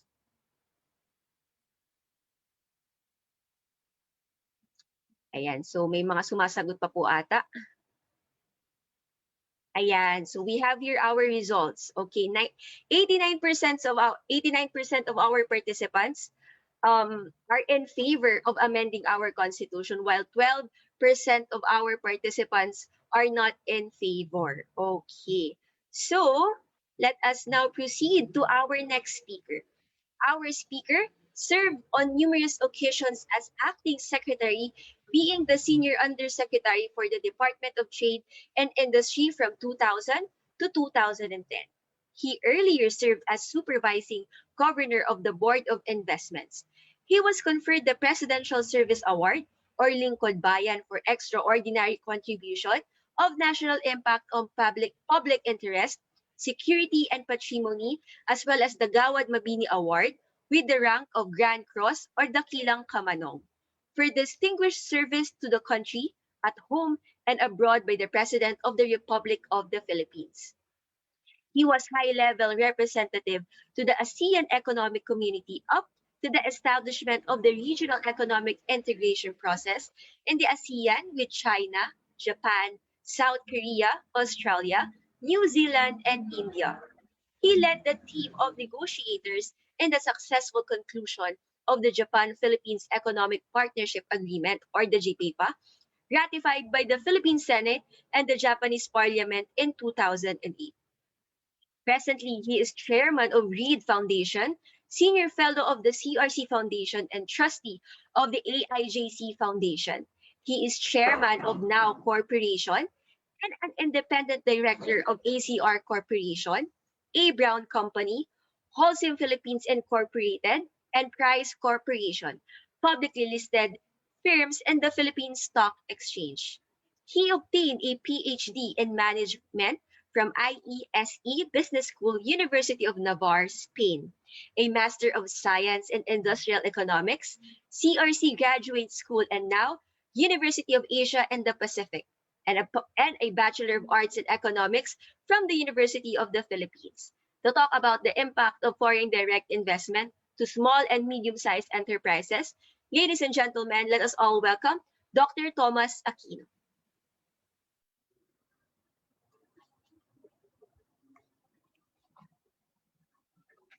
Thank you, Izza. A pleasant good morning to everyone. Batiin ko lang po si Usec Malaya, Dr. Jost, Asec Dominic, the distinguished Congressman Joey Salceda, whom I have not seen in a couple of years now, Director Sandy of the BOI, who's doing great work, and greetings po to the more than 400 participants in this very interesting event. Next slide, please. I will start by focusing on foreign direct investments and its impact on small, medium, and large enterprises. I included large enterprises because it can generate opportunities for SMEs. Opening up the economy will not distinguish the size of FDIs that may wish to do business in the country. Of course, it will depend on the final provisions that our Congress and the Senate will decide. But what is interesting is that they have a very important way of moving the issue forward is the phrase, unless provided for by law. Opening up the economy is a great opportunity for strengthening competitiveness of local enterprises, enhance industries as well. Opening up is a two-way traffic of economic interests, not a one-way entry of foreign economic interests. Opening up also means local enterprises taking advantage of opportunities of doing business in foreign markets, whether big or small. Yung economic growth po na natukoy na mahusay ni Congressman Salceda, kapareho po yan sa pursuit of economic gains, not just in the domestic market, but also bigger foreign markets as far as business enterprises are concerned. Now, the previous resource persons, starting from the first edition of the series, have presented pitfalls arising from restrictions to foreign enterprises. I wish to emphasize that by addressing the restrictive economic provisions to be addressed rather by the Constitution, we have a story to tell that in opening up the economy, we are giving a boost to the country's competitiveness. Tandaan po natin yon. The story pertains to enterprises that are already exporting the ASEAN market. Yung ASEAN market lang po muna natin natakayin at hindi yung global or international market because it will require much more time to be able to discuss that. This mga exporting po ito despite restrictive economic provisions of the country. Can you imagine what if these enterprises had greater access to inputs, a variety of them, parts and components to improve their product offerings that they offer abroad, and a system of rules of doing business in the country that has improved, that should improve because of opening up the economy, that are not burdensome to these firms. And let us see some Philippine SME, finokus ko lang po, food exporters in the ASEAN countries that have been doing so as evidence of what can become bigger economic possibilities, not just for them, but for others as well. Tignan po natin itong mga firms na ito. Tatlo pong slides ito, no? Some of this probably is known to some of those of you in the regions. Ang pinili ko lang daw po ito, this is Philippine Statistics Authority data. Pero kaya po lang nating hingin na data, pangalan, at yung ranking nila. Okay? Sandali lang. Keep it at there. Okay? So, I focus on top 50 exporting firms. So mga pangalan nila. According to ranking, which the PSA also did, selling processed food. Kasi po, yan ang dominant sector as far as the MSME is concerned. That export to ASEAN countries. Data po natin dito is 2016. Food firms exporting to at least one ASEAN country. Purpose po niyan, sa isa lang, tignan po natin. Kasi hindi naman pwede pag nagsabi mag-e-export, sabay-sabay po yan sa lahat ng bansa sa mundo. Hindi po eh. Negosyo po yan. So hahanapan nila ng paraan on how to succeed in at least one And by doing so, in some of these firms, makikita natin ano yung sino itong mga ito. And remember, 60% of our exporters are MSMEs. Next slide. So sa Malaysia po, yan, yung mga nag-export na processed food. Kilala po niyo ilan dyan. Sandali lang po. Thailand, kahuli-hulihan. So okay, magtataka kung mayroong multinational dyan. Okay? Because as Director Sandy has said, kailangan po din natin yung mga multinationals para itulak yung napoproduce natin dito by means of a specialization of production. Okay. Next slide. Anong matuturo sa atin ito? Let me elaborate po a bit. How are Philippine food firms able to sell abroad? And then titignan natin yung from the top processed food exporters from the Philippines. Ang data po dito, Philippine Statistics Authority, basic data, very basic, at saka po through the internet. So ibig sabihin, lahat po sila ngayon ay nasa internet. They're selling, if not, all have websites that is accessible to the whole world. First is, they certainly search for markets abroad for what they produced and sold locally. Hindi sila pwede magtinda ng hindi nila kabisado kung ano yung tinitinda nila. Nung nakita nyo sa brief survey, dun sa 3 slides kanina, yung firms, there are those firms with very long and short business histories. Meron dyan matagal na, meron naman dyan bago lang.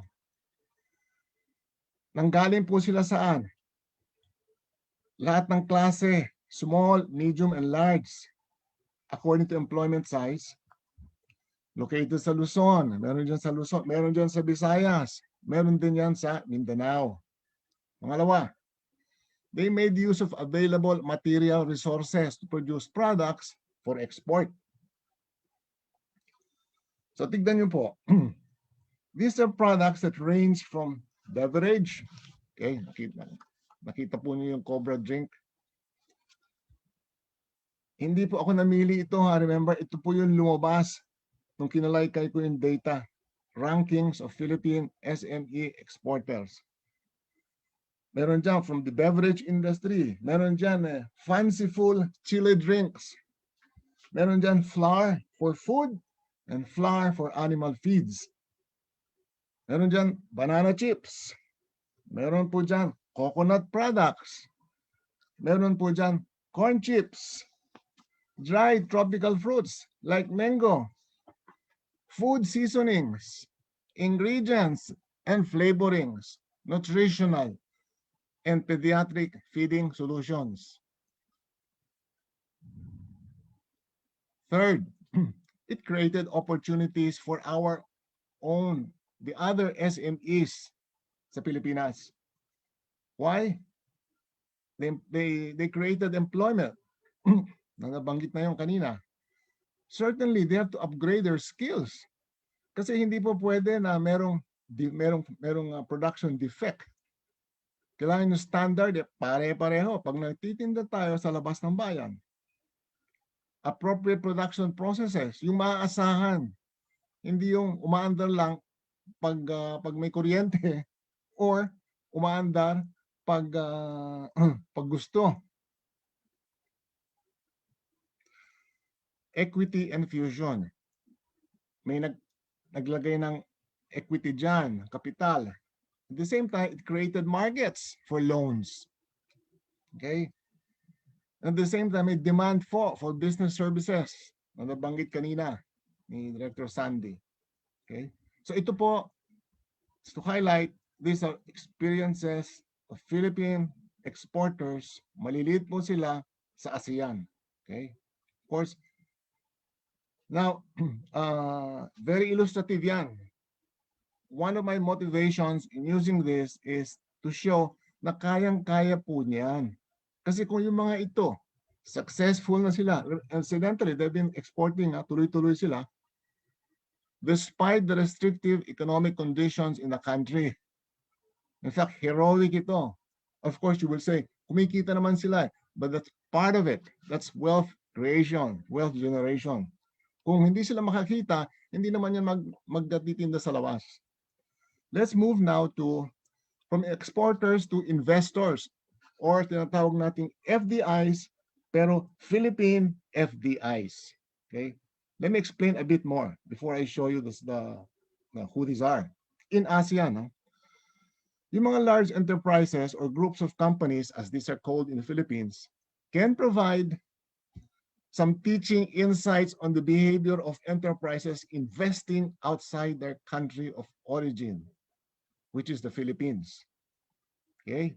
Hindi natin masasabing pare-pareho ang galaw ng mga papasok na exporter o yung mga pumasok na investor sa Philippine FDIs na nag-i-invest sa labas. Kanya-kanya po yung tingin on what are business opportunities to pursue. Unlike exporters, ang exposure ng mga ito, Philippine FDIs, abroad is bigger. Hence, they also have higher business risks. Nonetheless, these are enterprises confident in pursuing investment opportunities in the ASEAN region. This has nothing to do with takot. It's a question of study, research,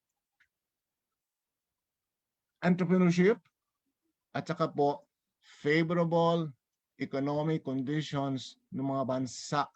Isa dyan, yung binanggit ni Congressman Salceda, Vietnam. Now these Philippine FDIs have their own story to tell. Kaya pag lumabas po yung mga slides, tignan niyo po kagad ha. Kasi iniisa-isa ko po yung i-assemble to find out ano yung kwento nila. Ano ba yung maaari nilang ituro sa kapwa Pilipinong nag-aspire para maging katulad nila. Okay? Now these Philippine FDIs have their own story on the benefits of doing business on the ASEAN in sectors. Okay, namuhunan sila sa mga sectors sa ibang bansa na bukas, open to foreign investors. Okay. Now these enterprises operating abroad in ASEAN have their own evidences of the benefits they have gained and contributed. With more favorable conditions to doing business in the Philippines, okay, expect more.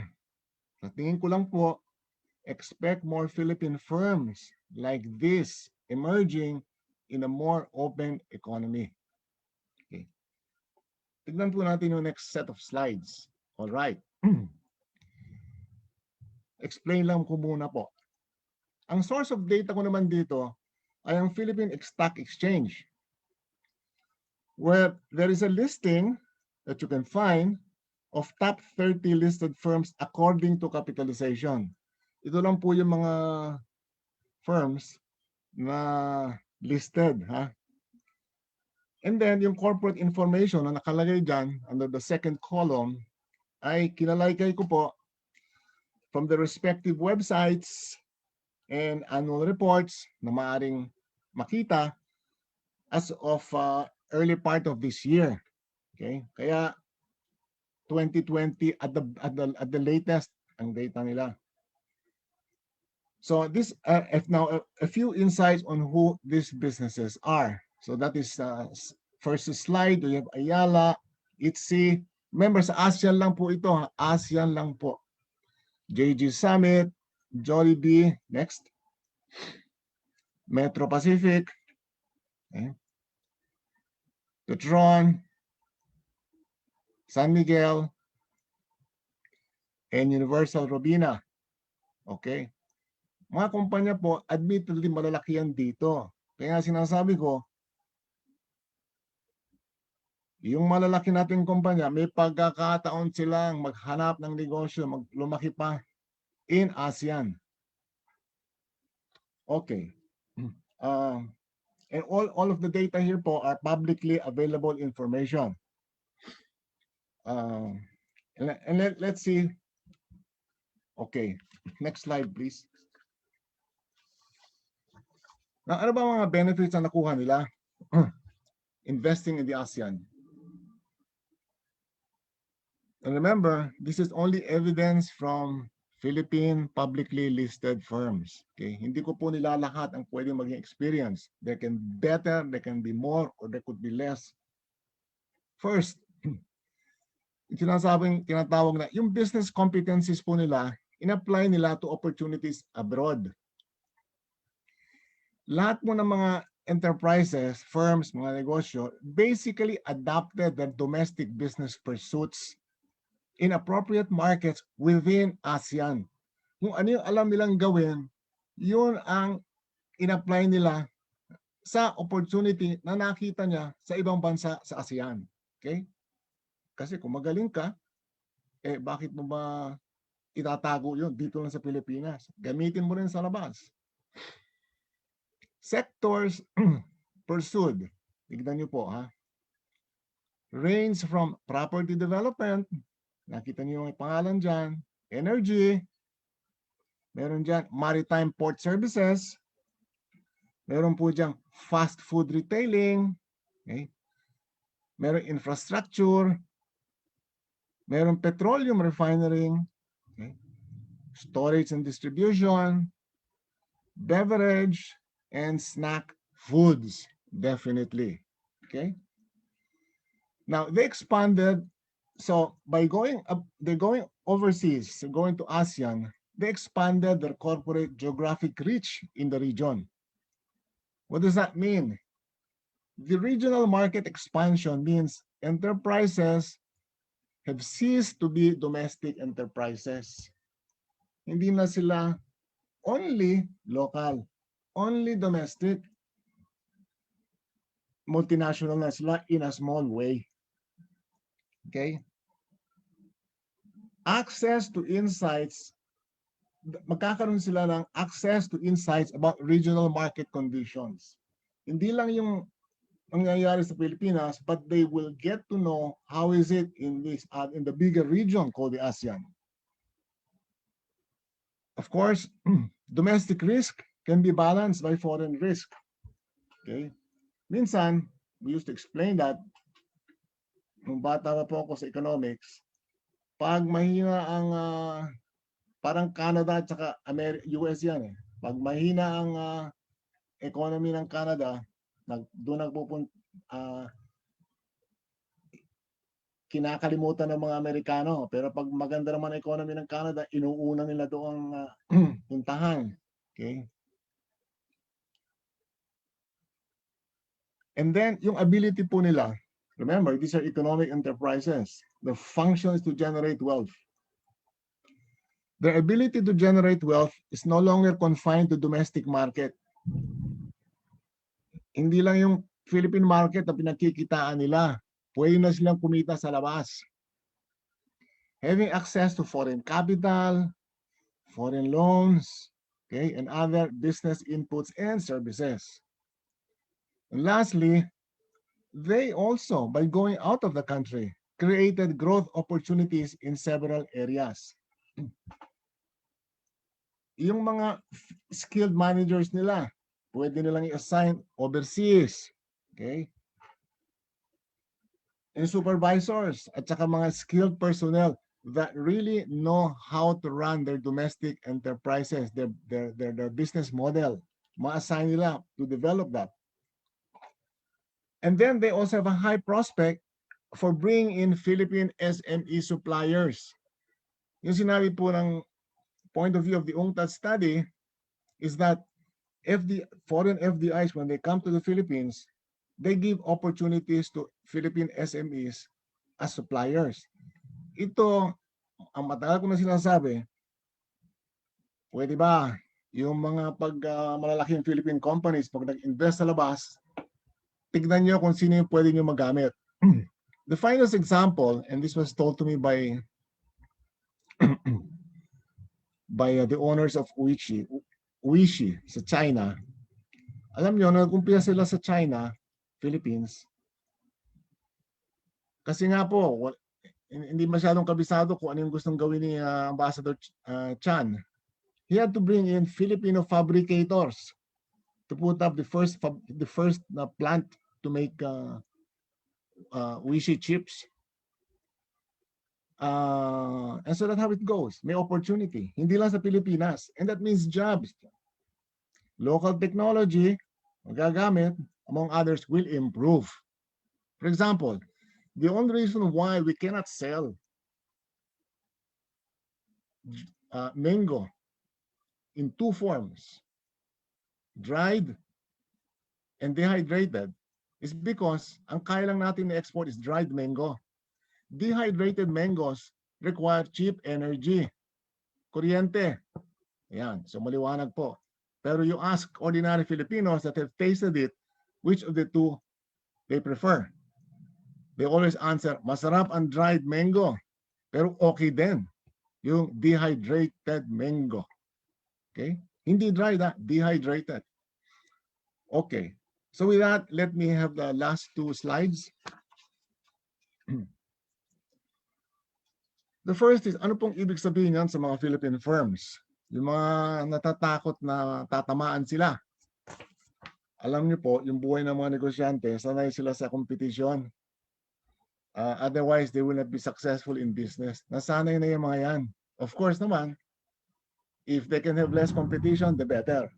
But, as I said, the nature of business is to compete, to be able to compete. Okay? So definitely may pressure to improve business, domestic business operations, whether you are a large, you're a medium or small or micro enterprise. From the prospect of possible foreign competition in your particular business line. Okay? There was a question on what will happen to yung lechon, kay Mang Lidias ba yun? You know, if you go around the country, maraming klaseng lechon. And never mind yung sa lechon ng Cebu. Sarap yun, masarap yun. But you see, pag nakita nila yung kagustuhan ng mga Pilipino on how they take up to Filipino lechon, may inggit yung mga yan. They will take the opportunity also to taste and probably continuously buy. So that means that there's an opportunity for Lidias lechon to be also be outside the country. And of course, sino ang unang papatronize niyan? Mga Pilipinong overseas na nakatira sa labas. Either workers, permanent residents, and so forth. And then there is access to alternative inputs. Okay? So itong mga nag-export, kung ano man ang pwedeng gamitin, pang-produce, hindi yung basic raw material, gagamitin yan.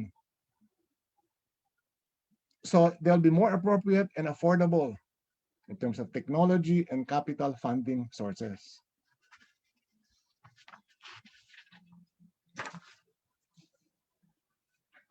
Ang example ko po dyan lagi is yung flour. Dati po, when medyo bata-bata pa ako nasa Board of Investment, takot na i-open yung flour industry, flour milling. Pero sabi namin, gusto naming daigin yung mga confectionery products, pastries produced by Singapore. But the only way to do that, Singapore naman po, wala namang flour making sila, hindi ba? So nag-import sila. Sabi ko, mag-import din tayo, but after consulting with the local flour millers. Okay, so parang alam nila na hindi nila pwedeng itigil ito, but look at what has happened. It has generated a whole generation of bakeries, confectionaries, flour-based products that are very competitive. Of course, there will be the drive by local firms to seek foreign markets will intensify. Makikita nila yun ang tinatawag na demonstration effect that was mentioned earlier. And expand their scale of operations na hindi lang ang opportunity, hindi lang sa Pilipinas. And then there will be a stronger motivation to avail of free trade agreements. Yung ASEAN Free Trade Area, yung Regional Comprehensive Economic Partnership sa East Asia. And then the next slide, gagamitin ko na pala yung opportunity to be able to convey some messages to the LGUs, which are very important in this undertaking on opening up the economy. Nilahat ko na po, no, from LGUs, the provinces, the cities, municipalities, at saka barangay. Okay? Gamitin niyo po sana yung National Network of Investment Promotion Agencies in attracting FDIs. Kasi po, it's easy for us to say, we open up. We can open up. Pero may papasok ba? Okay? Now, since na-open up mo yan, pwede tayong mamili dun sa mga kumpanyang gusto nating papasukin. Yung sinabi ni Congressman Salceda earlier na big ticket items that will have great multiplier effect. But yan, pwedeng gawin lang ng National Investment Promotion Agencies like the Board of Investments with the help of the other IPAs. No? Second, take seriously the idea of regional economic specialization to maximize use of available resources. And then be aware of regional differences. Hindi naman po lahat ng region sa Pilipinas pwede mag-produce the same thing. No? Just be aware. Meron po dyan. Okay? Kaya nga po yung DTI, decade after decade, they change the program after every administration if only to focus on local awareness, ano yung pwede nyong ipakita sa market. Okay? Ano yung pwede yung pagyabangan. Third, of course, yung mga LGUs, they have to be empowered as well. Ito yung mga implications sa LGUs. No? Using effective policy tools for betterment of local business conditions. For example, application of the regulatory impact assessment. Ibig sabihin, bawat panibago, city measure, municipal measure, ordinance, is subject nyo sa cost benefit. Okay? It doesn't have to be in sophisticated mathematics. And in our experience, doing this in tourism areas, Cebu, Bohol, Palawan, and Davao, that's something that they have taken seriously. At the same time, importante din po yan because yung mga tourist resorts na natulungan ng local government, yan naman ang dinudumog before the COVID ng mga turista. And lastly, challenge to LGUs, give greater recognition and support to local business. Yung mga associations and councils, they need to work better with LGUs so that your area, specific area, would be considered very welcoming naman sa mga foreign direct investments. So with that, thank you very much for your time, and it's been a pleasure and a privilege. It's more privilege and pleasure to have given this opportunity to speak. Salamat po. Okay, so thank you very much, Dr. Thomas Aquino, for that extensive and informative discussion. So now, I know we're all excited for the open forum. I'd like to encourage everyone to post your questions in the chat box, and we will take note of those and try to raise as much to our panel of speakers. And those of you who are joining us via Facebook Live, do post your questions in the comments, and we will try to get as many of them as we can within the allotted time. So again, for our media friends, if you have questions, kindly state your name and agency or organization first so we can properly address you during the open forum. So for our first question, this question is for DTI from Jose Ranyola. What are the measures being done by DTI to curtail the meteoric rise in prices of construction materials, especially steel products, electrical, plumbing materials, etc.?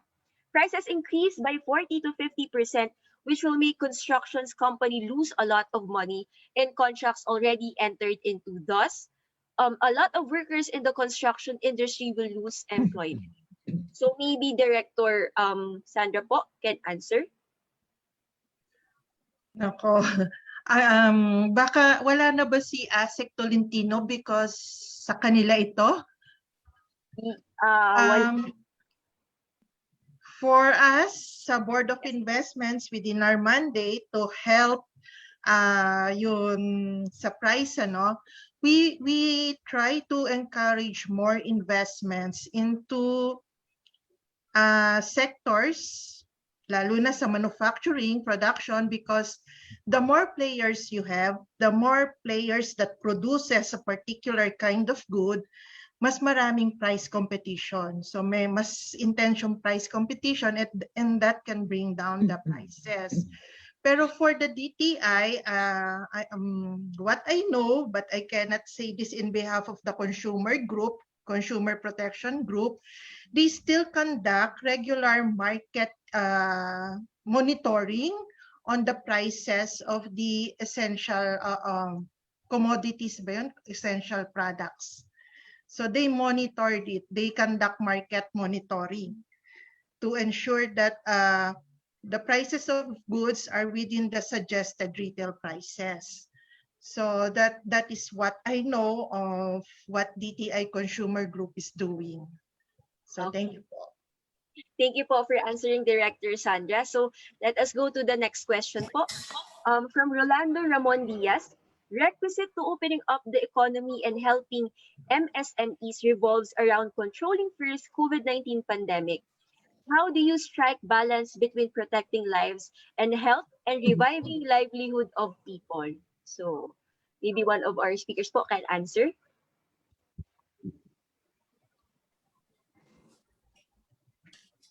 Anyone po from the group po can answer. For us, we are a member, DTI is a member of the National Task Force Recovery. So what we did was we issued together with DOLE and in consultation with the Department of Health, we issued these joint guidelines for the opening of businesses. Yun, we itemized kung ano yung mga minimum health standards that establishments should adhere to before they can open their businesses, because we want them to open na talaga so we can start operating again, start earning money, start employing workers again. So to do that, we support also yung gusto ng ating industries that they be considered as priority dun sa A4 natin, yung sa vaccination. So we pushed for that sa DTI. What else? I think for now, yan yung mga ginagawa natin. We are still continuing to work on how we can assist the industries, like pushing for the domestic preference doon sa Bayanihan 2. Yun sa inisyu ng ating Congress, yung lower house and upper house, meron dyan yung provision for the 15% domestic preference. And we want that to be incorporated also or included also or retained dun sa Bayanihan 3. And we are also pushing for the Pandemic Protection Act where there is a provision also for the preference uli for domestic manufacturers. So, and we are, DTI is also pushing for the promotion of local products, because the more that people buy locally, the more they generate business for local producers. So the more business local producers have, the more they can employ again yung workers nila.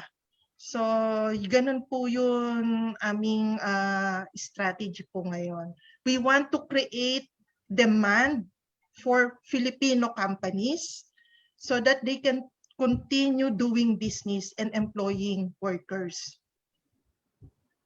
Thank you very much po, Director Sandra, for answering that question. So next question. This question is for Representative Joey Salceda. Is the RBH2 will prosper under the hands of the Senate?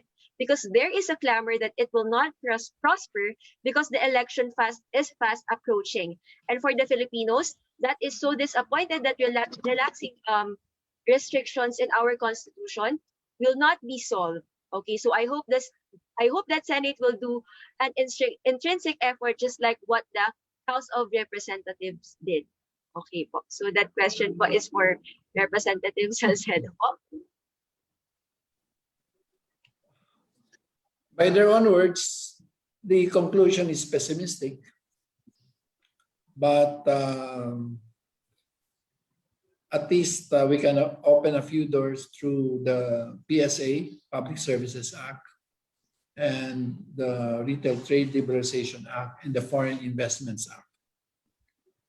So in any case, yung RBH2 would have to wait for the next Congress to create laws that would essentially now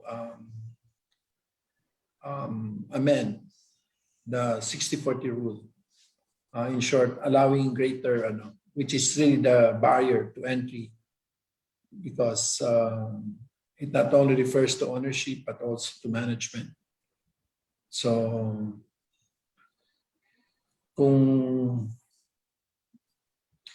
well, that's my answer. Of course,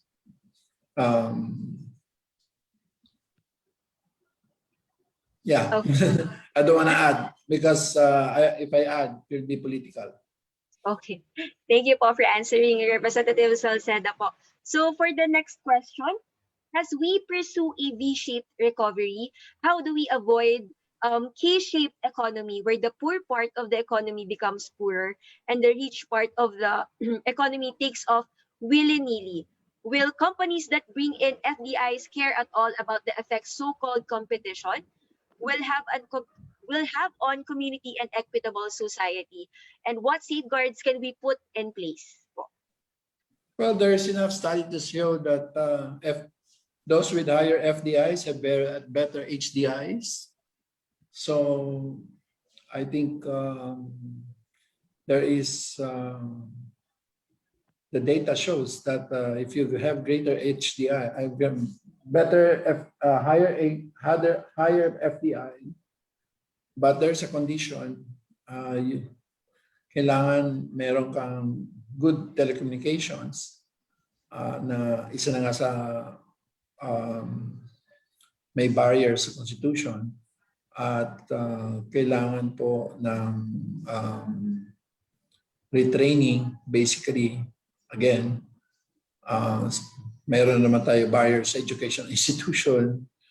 So, and lastly, I hope we can deepen the financial, not deeper and broaden, but essentially financial inclusion.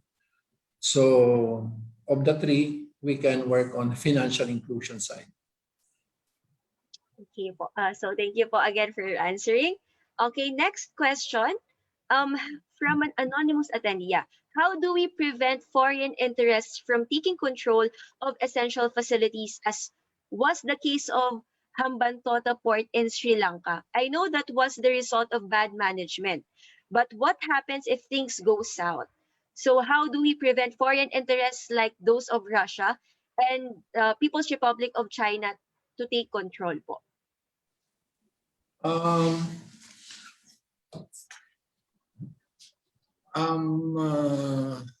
In the US, there's something called CFIUS, Committee for Foreign Investments.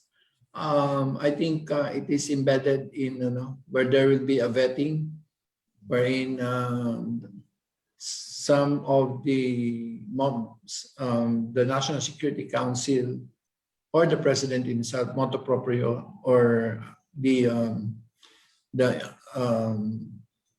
either at the level of the IPA or at the level of the FIRB, they may refer a particular application for investment to for vetting with respect to national security interest.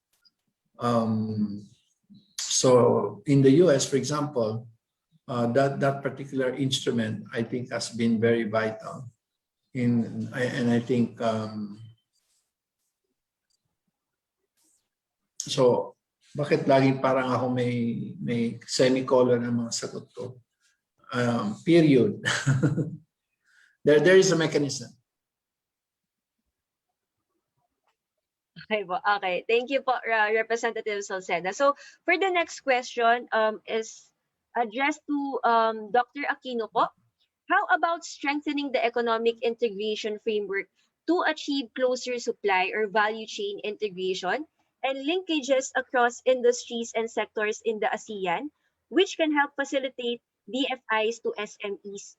from other countries in the region similar to the ASEAN banking integration framework? So that question is from Paulino Valenzuela po. Director Aquino. Hi, Dr. Aquino po. You can answer po. First, frameworks like that, I highly support. Although it could be a bit different if it is manufacturing and other sectors. But I think the point is, first is get enterprises through business groups, get known to each other. Okay? Because maghahanap pa niya ng business opportunities. That is why the job of the DTI and the BOI is to have trade missions, whether it's face to face or through online, okay, and also introduce. It's something that is there. We just have to work at it. But I'm very supportive of that. Okay. Thank you po, Dr. Aquino. Again, we also have po another question for addressed to Dr. Aquino. As to the firms in ASEAN investing in regional markets, how substantial are the amounts flowing to small businesses, enterprises, and their impact to survive and thrive over the long term? There should be growing access to affordable credit, addressed by small business corporation, but still not adequate, especially and equity. So how about establishing a dedicated regional small business equity funding, investing in Philippine MSMEs? I think, well, in theory, I agree with it, but that mechanism has to be formally submitted to the ASEAN so that the ASEAN countries can decide whether it makes sense for them politically, financially, and whether they have business support to have that kind of arrangement. Okay, so I'll just get po some Izza, questions na lang. tanungin mo rin si Congressman Salceda. Siyang expert sa finance. Sige po, sir. And eto pa, another question po. It is very clear that there are benefits for large and medium-scale firms, micro and small, not so much. Even if this strengthens local companies like Robinsons, won't it all just help widen the divide between large national-sized companies vis-a-vis small community-centric businesses like cooperatives and so? That's addressed to me also. Yeah. Anyone po from the group po can answer. Education is important there. Okay. These are business models. Okay. Definitely, if Robinsons, there's only it can dominate the Philippine market only up to a certain extent. Okay. And if I am to assume, pag mahina yung development ng cooperative, hindi aabanti yan. Okay?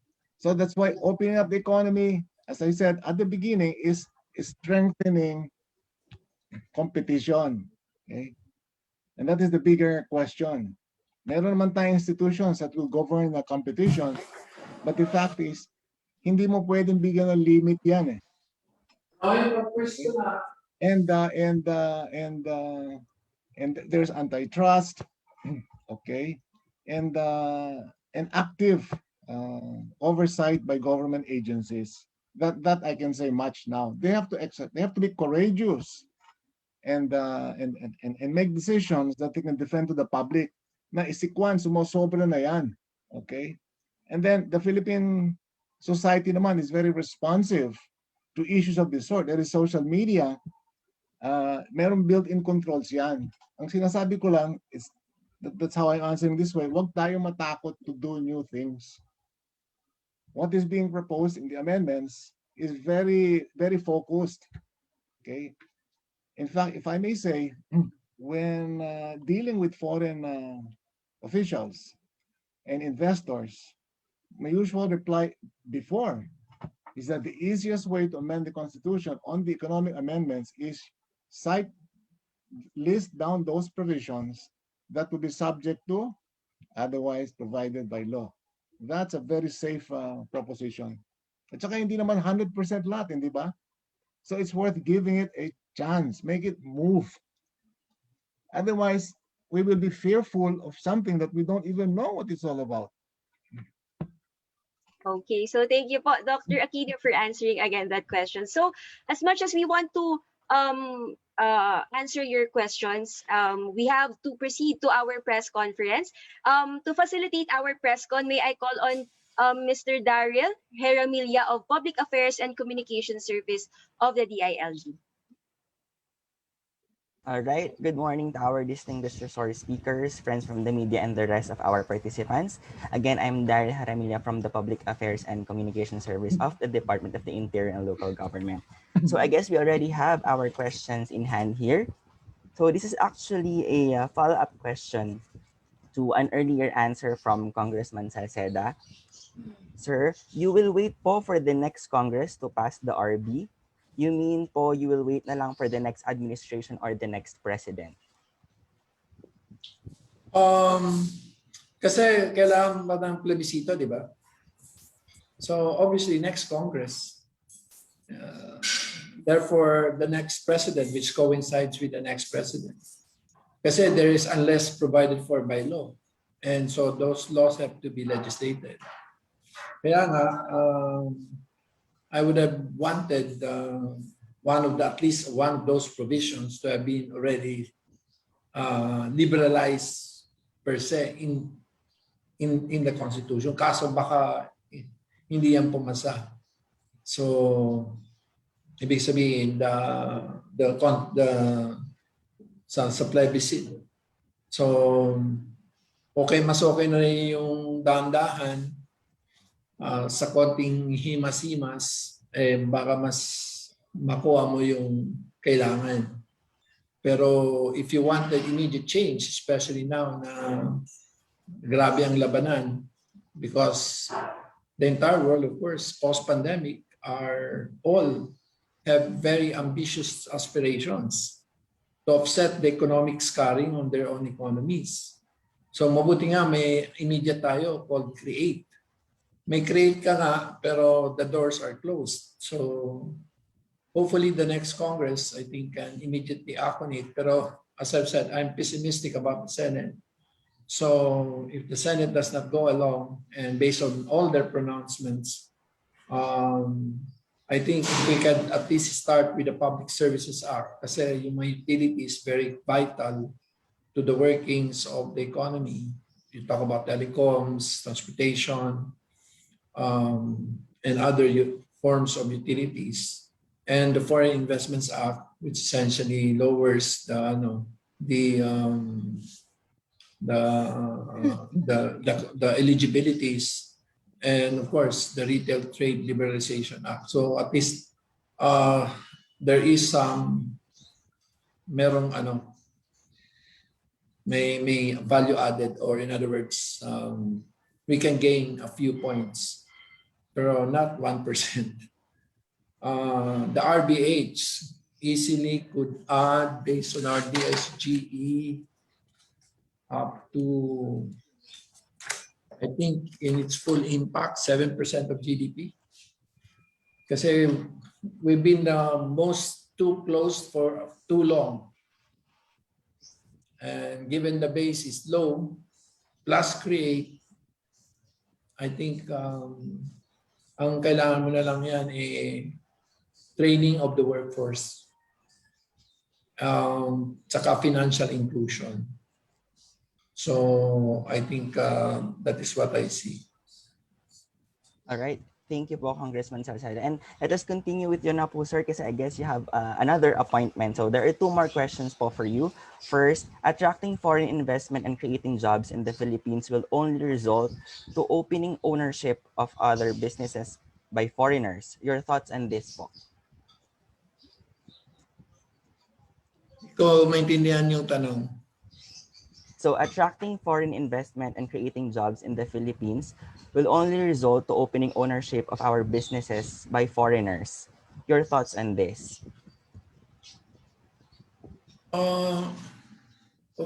They will not invest here if they don't own it.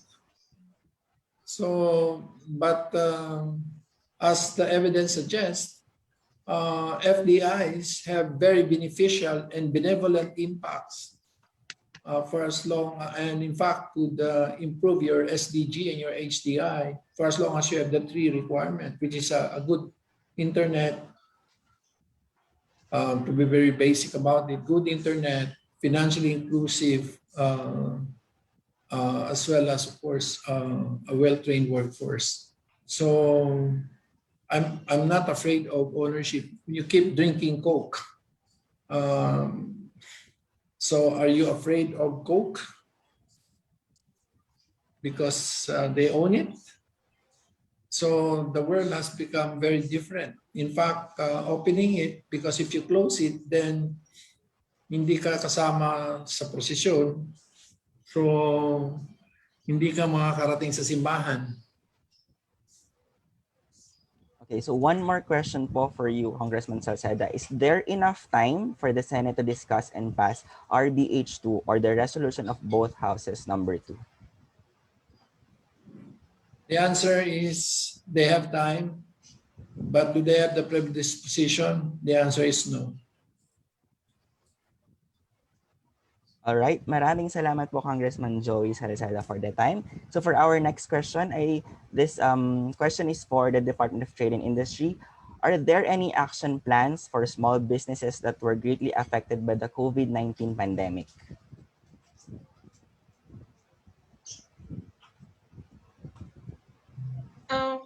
For the DTI, what I know, the DTI have this fund for loans, available for loans for the micro and small, that they can extend this with very minimal interest rates and no requirement for what's this? Yung asset na iaano mo. I forgot the collateral. Yes, thank you, Usec. So what I know is that the DTI is they have a training program for capacity building for MSME to train them on digital trade or e-commerce, and then the soft loan, and then they also have the livelihood packages. That's what I know from the DTI. Sayang wala si Asec Tolentino. Okay, here's So, another, yun I po. guess, okay, yes ma'am. Okay, so Director Sandra, here's another question for you. You stated earlier in your presentation the economic and social benefits of FDI to MSMEs, like technology transfer, potential customers for local raw materials. Will this benefit affect Filipinos patronizing its own materials and resources? May ganun po bang effect na na-foresee natin? What do you mean effect na patronizing? So again, ma'am, the question said that you stated earlier in your presentation the economic and social benefits of FDI to MSMEs, like technology transfer, potential customers for local raw materials. Will these benefits affect Filipinos patronizing its own materials and resources? May ganun po bang effect na na-foresee natin?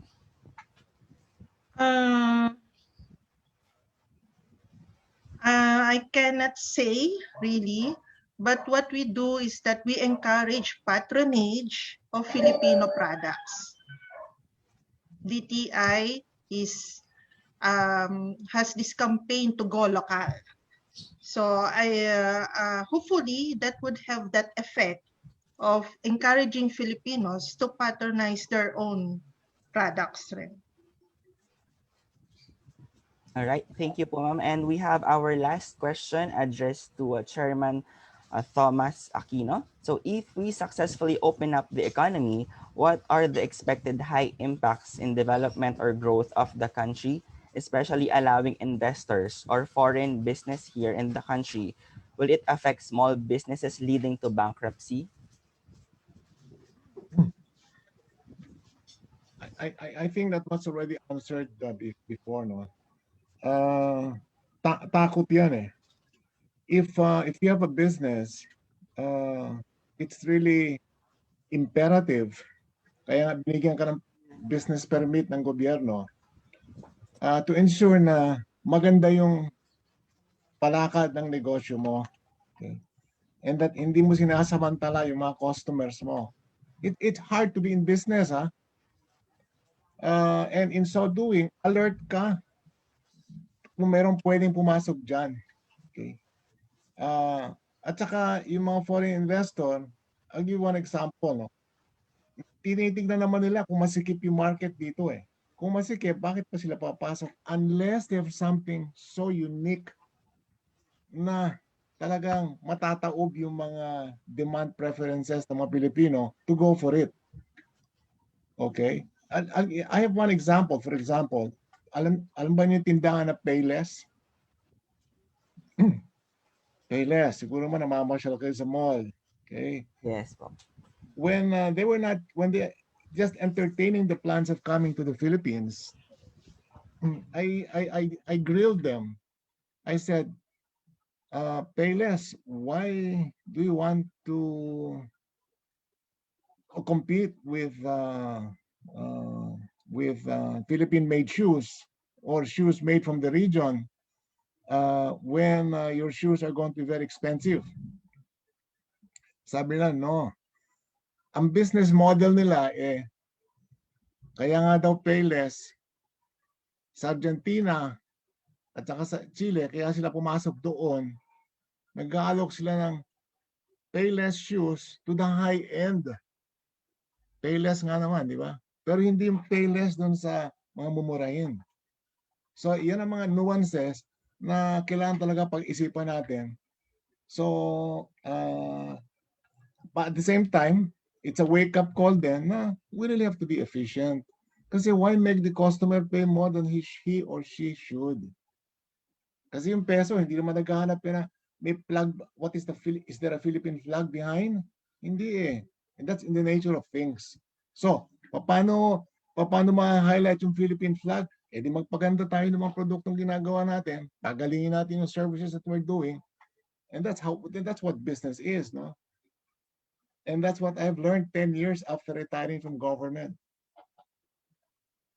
Businesses compete and they must compete very efficiently. Yun lang po. All right, maraming salamat po. So there you have it. Thank you for all the questions coming from our media friends and also to our resource speakers who shared their expertise on the topics discussed earlier. So for the closing ceremonies, back to you, Izza. Thank you very much, Mr. Daryl. And to formally close this session, may I call on the President of the Center for Research and Communication Foundation Incorporated, Mr. Daniel Rodrigo Reyes, for his closing remarks. Sir? Good morning, everyone. We have all heard a great deal from our speakers today, so I will try to keep this short. First of all, thank you for all the insights you have shared here today.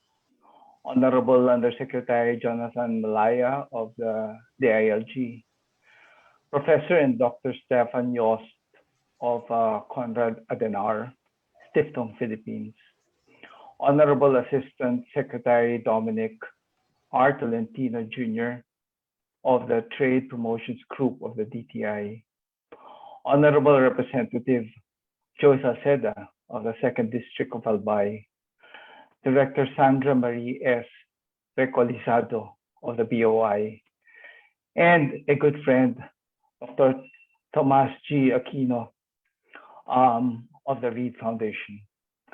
Thank you very much also to the other co-organizers of this event, the Center for Strategy, Enterprise and Intelligence, the Development Academy of the Philippines, the Philippine Society of Public Administration, Blueprint.ph, and to the behind-the-scenes team of choosing CRC, and myself to give today's closing remarks. We at the Center for Research and Communications were very glad when the DILG, Department of Interior and Local Government, invited us to be part of a series of economic fora.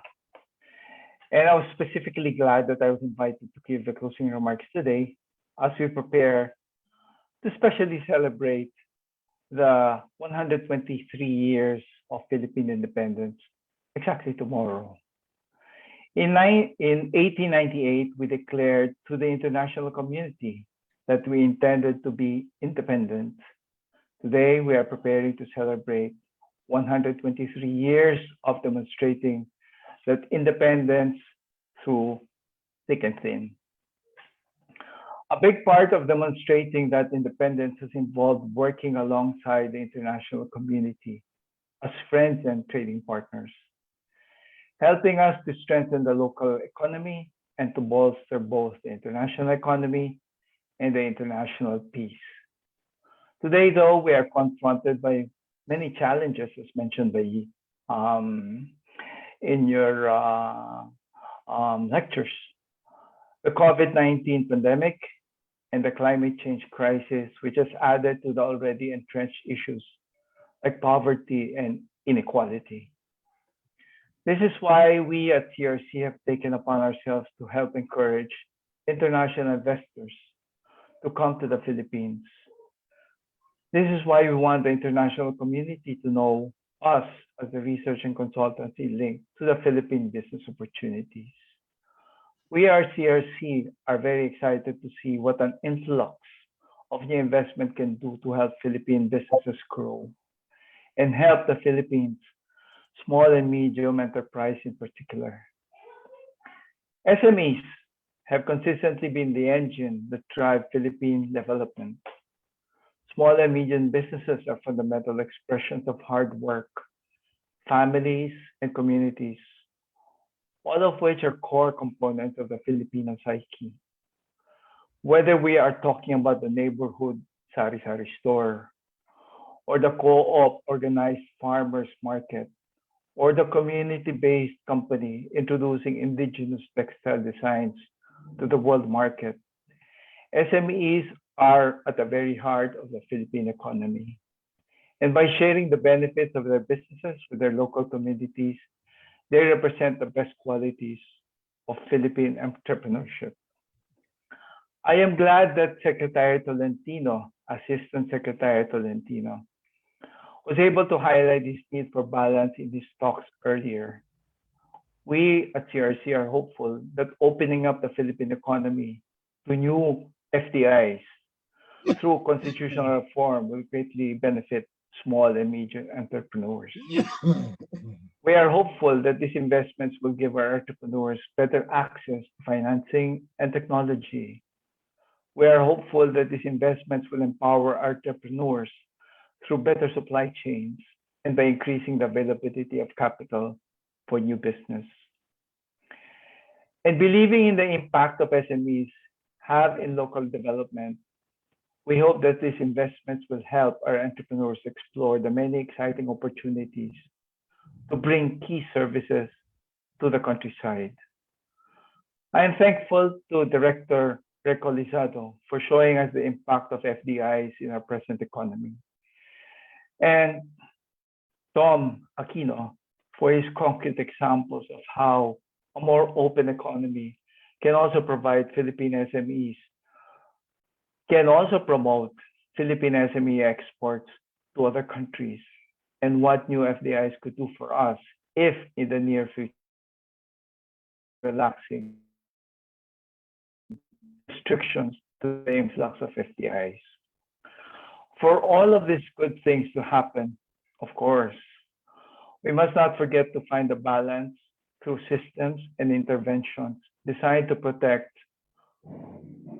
our local entrepreneurs, making sure that new investments lead to inclusive, equitable development. We need to make sure that policies are in place which will empower SMEs to become active contributors to their communities and to implement policies to encourage local development. I would like to thank Honorable Congressman Salceda for that economic analysis of how our ASEAN neighbors and their more progressive policies over time resulted in the increased FDI compared to our country. The economic amendments to the Constitution proposed under RBH 2 will allow future legislatures to craft laws which determine how large a stake international investors can have in companies they establish within key industries. The process of crafting those laws will be huge legislative and public consultation challenges on their own, which is why CRC is thankful for the presence of our co-organizers today. CRC is looking forward to working together to help assure the development of these safeguards is research-based and pro-business, while also equitable and socially sensitive or inclusive. We need to make sure that in this case, the rising tide does indeed lift boats, all our boats, and we are confident that the right research insights will help us forge that frontier. So in CRC, we are confident that the Philippine enterprise has a bright future, provided, to borrow the popular phrase, we go boldly where we have not dared go before. Thank you very much. Good afternoon and happy 23rd Philippine Independence Day. Good day to all. Thank you very much, Mr. Reyes, and thank you all once again for being with us today. For you, to Usec Jonathan E. Malaya, Dr. Professor Jost, Asec Dominic Tolentino Jr., Honorable Representative Joey Salceda, Director Sandra Recolizado, Dr. Thomas Aquino, and Mr. Daniel Rodrigo Reyes. And also, thank you to our participants and members of the press for being with us today. I am pleased to announce the details of our next session entitled Opening Up the Economy, Better Communications for New Normal on June 25, 2021, at the same time as this session and on the same venues. Do like the social media accounts of DILG and all of our partners for updates about the next session. Now, just some last reminders for our participants. Post-evaluation form link will be sent to your emails, so please help us improve more of our activity. All presentations will be available on G Drive, so kindly check your emails after this session so you can browse and review. Certificates will only be upon request, so please wait for the post-session emails we will be sending so you can have your request sent. And registration for session 4 will be sent to your emails, or you may check our Facebook pages, DILG, CORE, and CRC for the link. Should you want to review the whole session, you can watch the live recording on our Facebook pages flash as we end this session. Once again, thank you very much and see you on June 21, 25. Keep safe, everyone.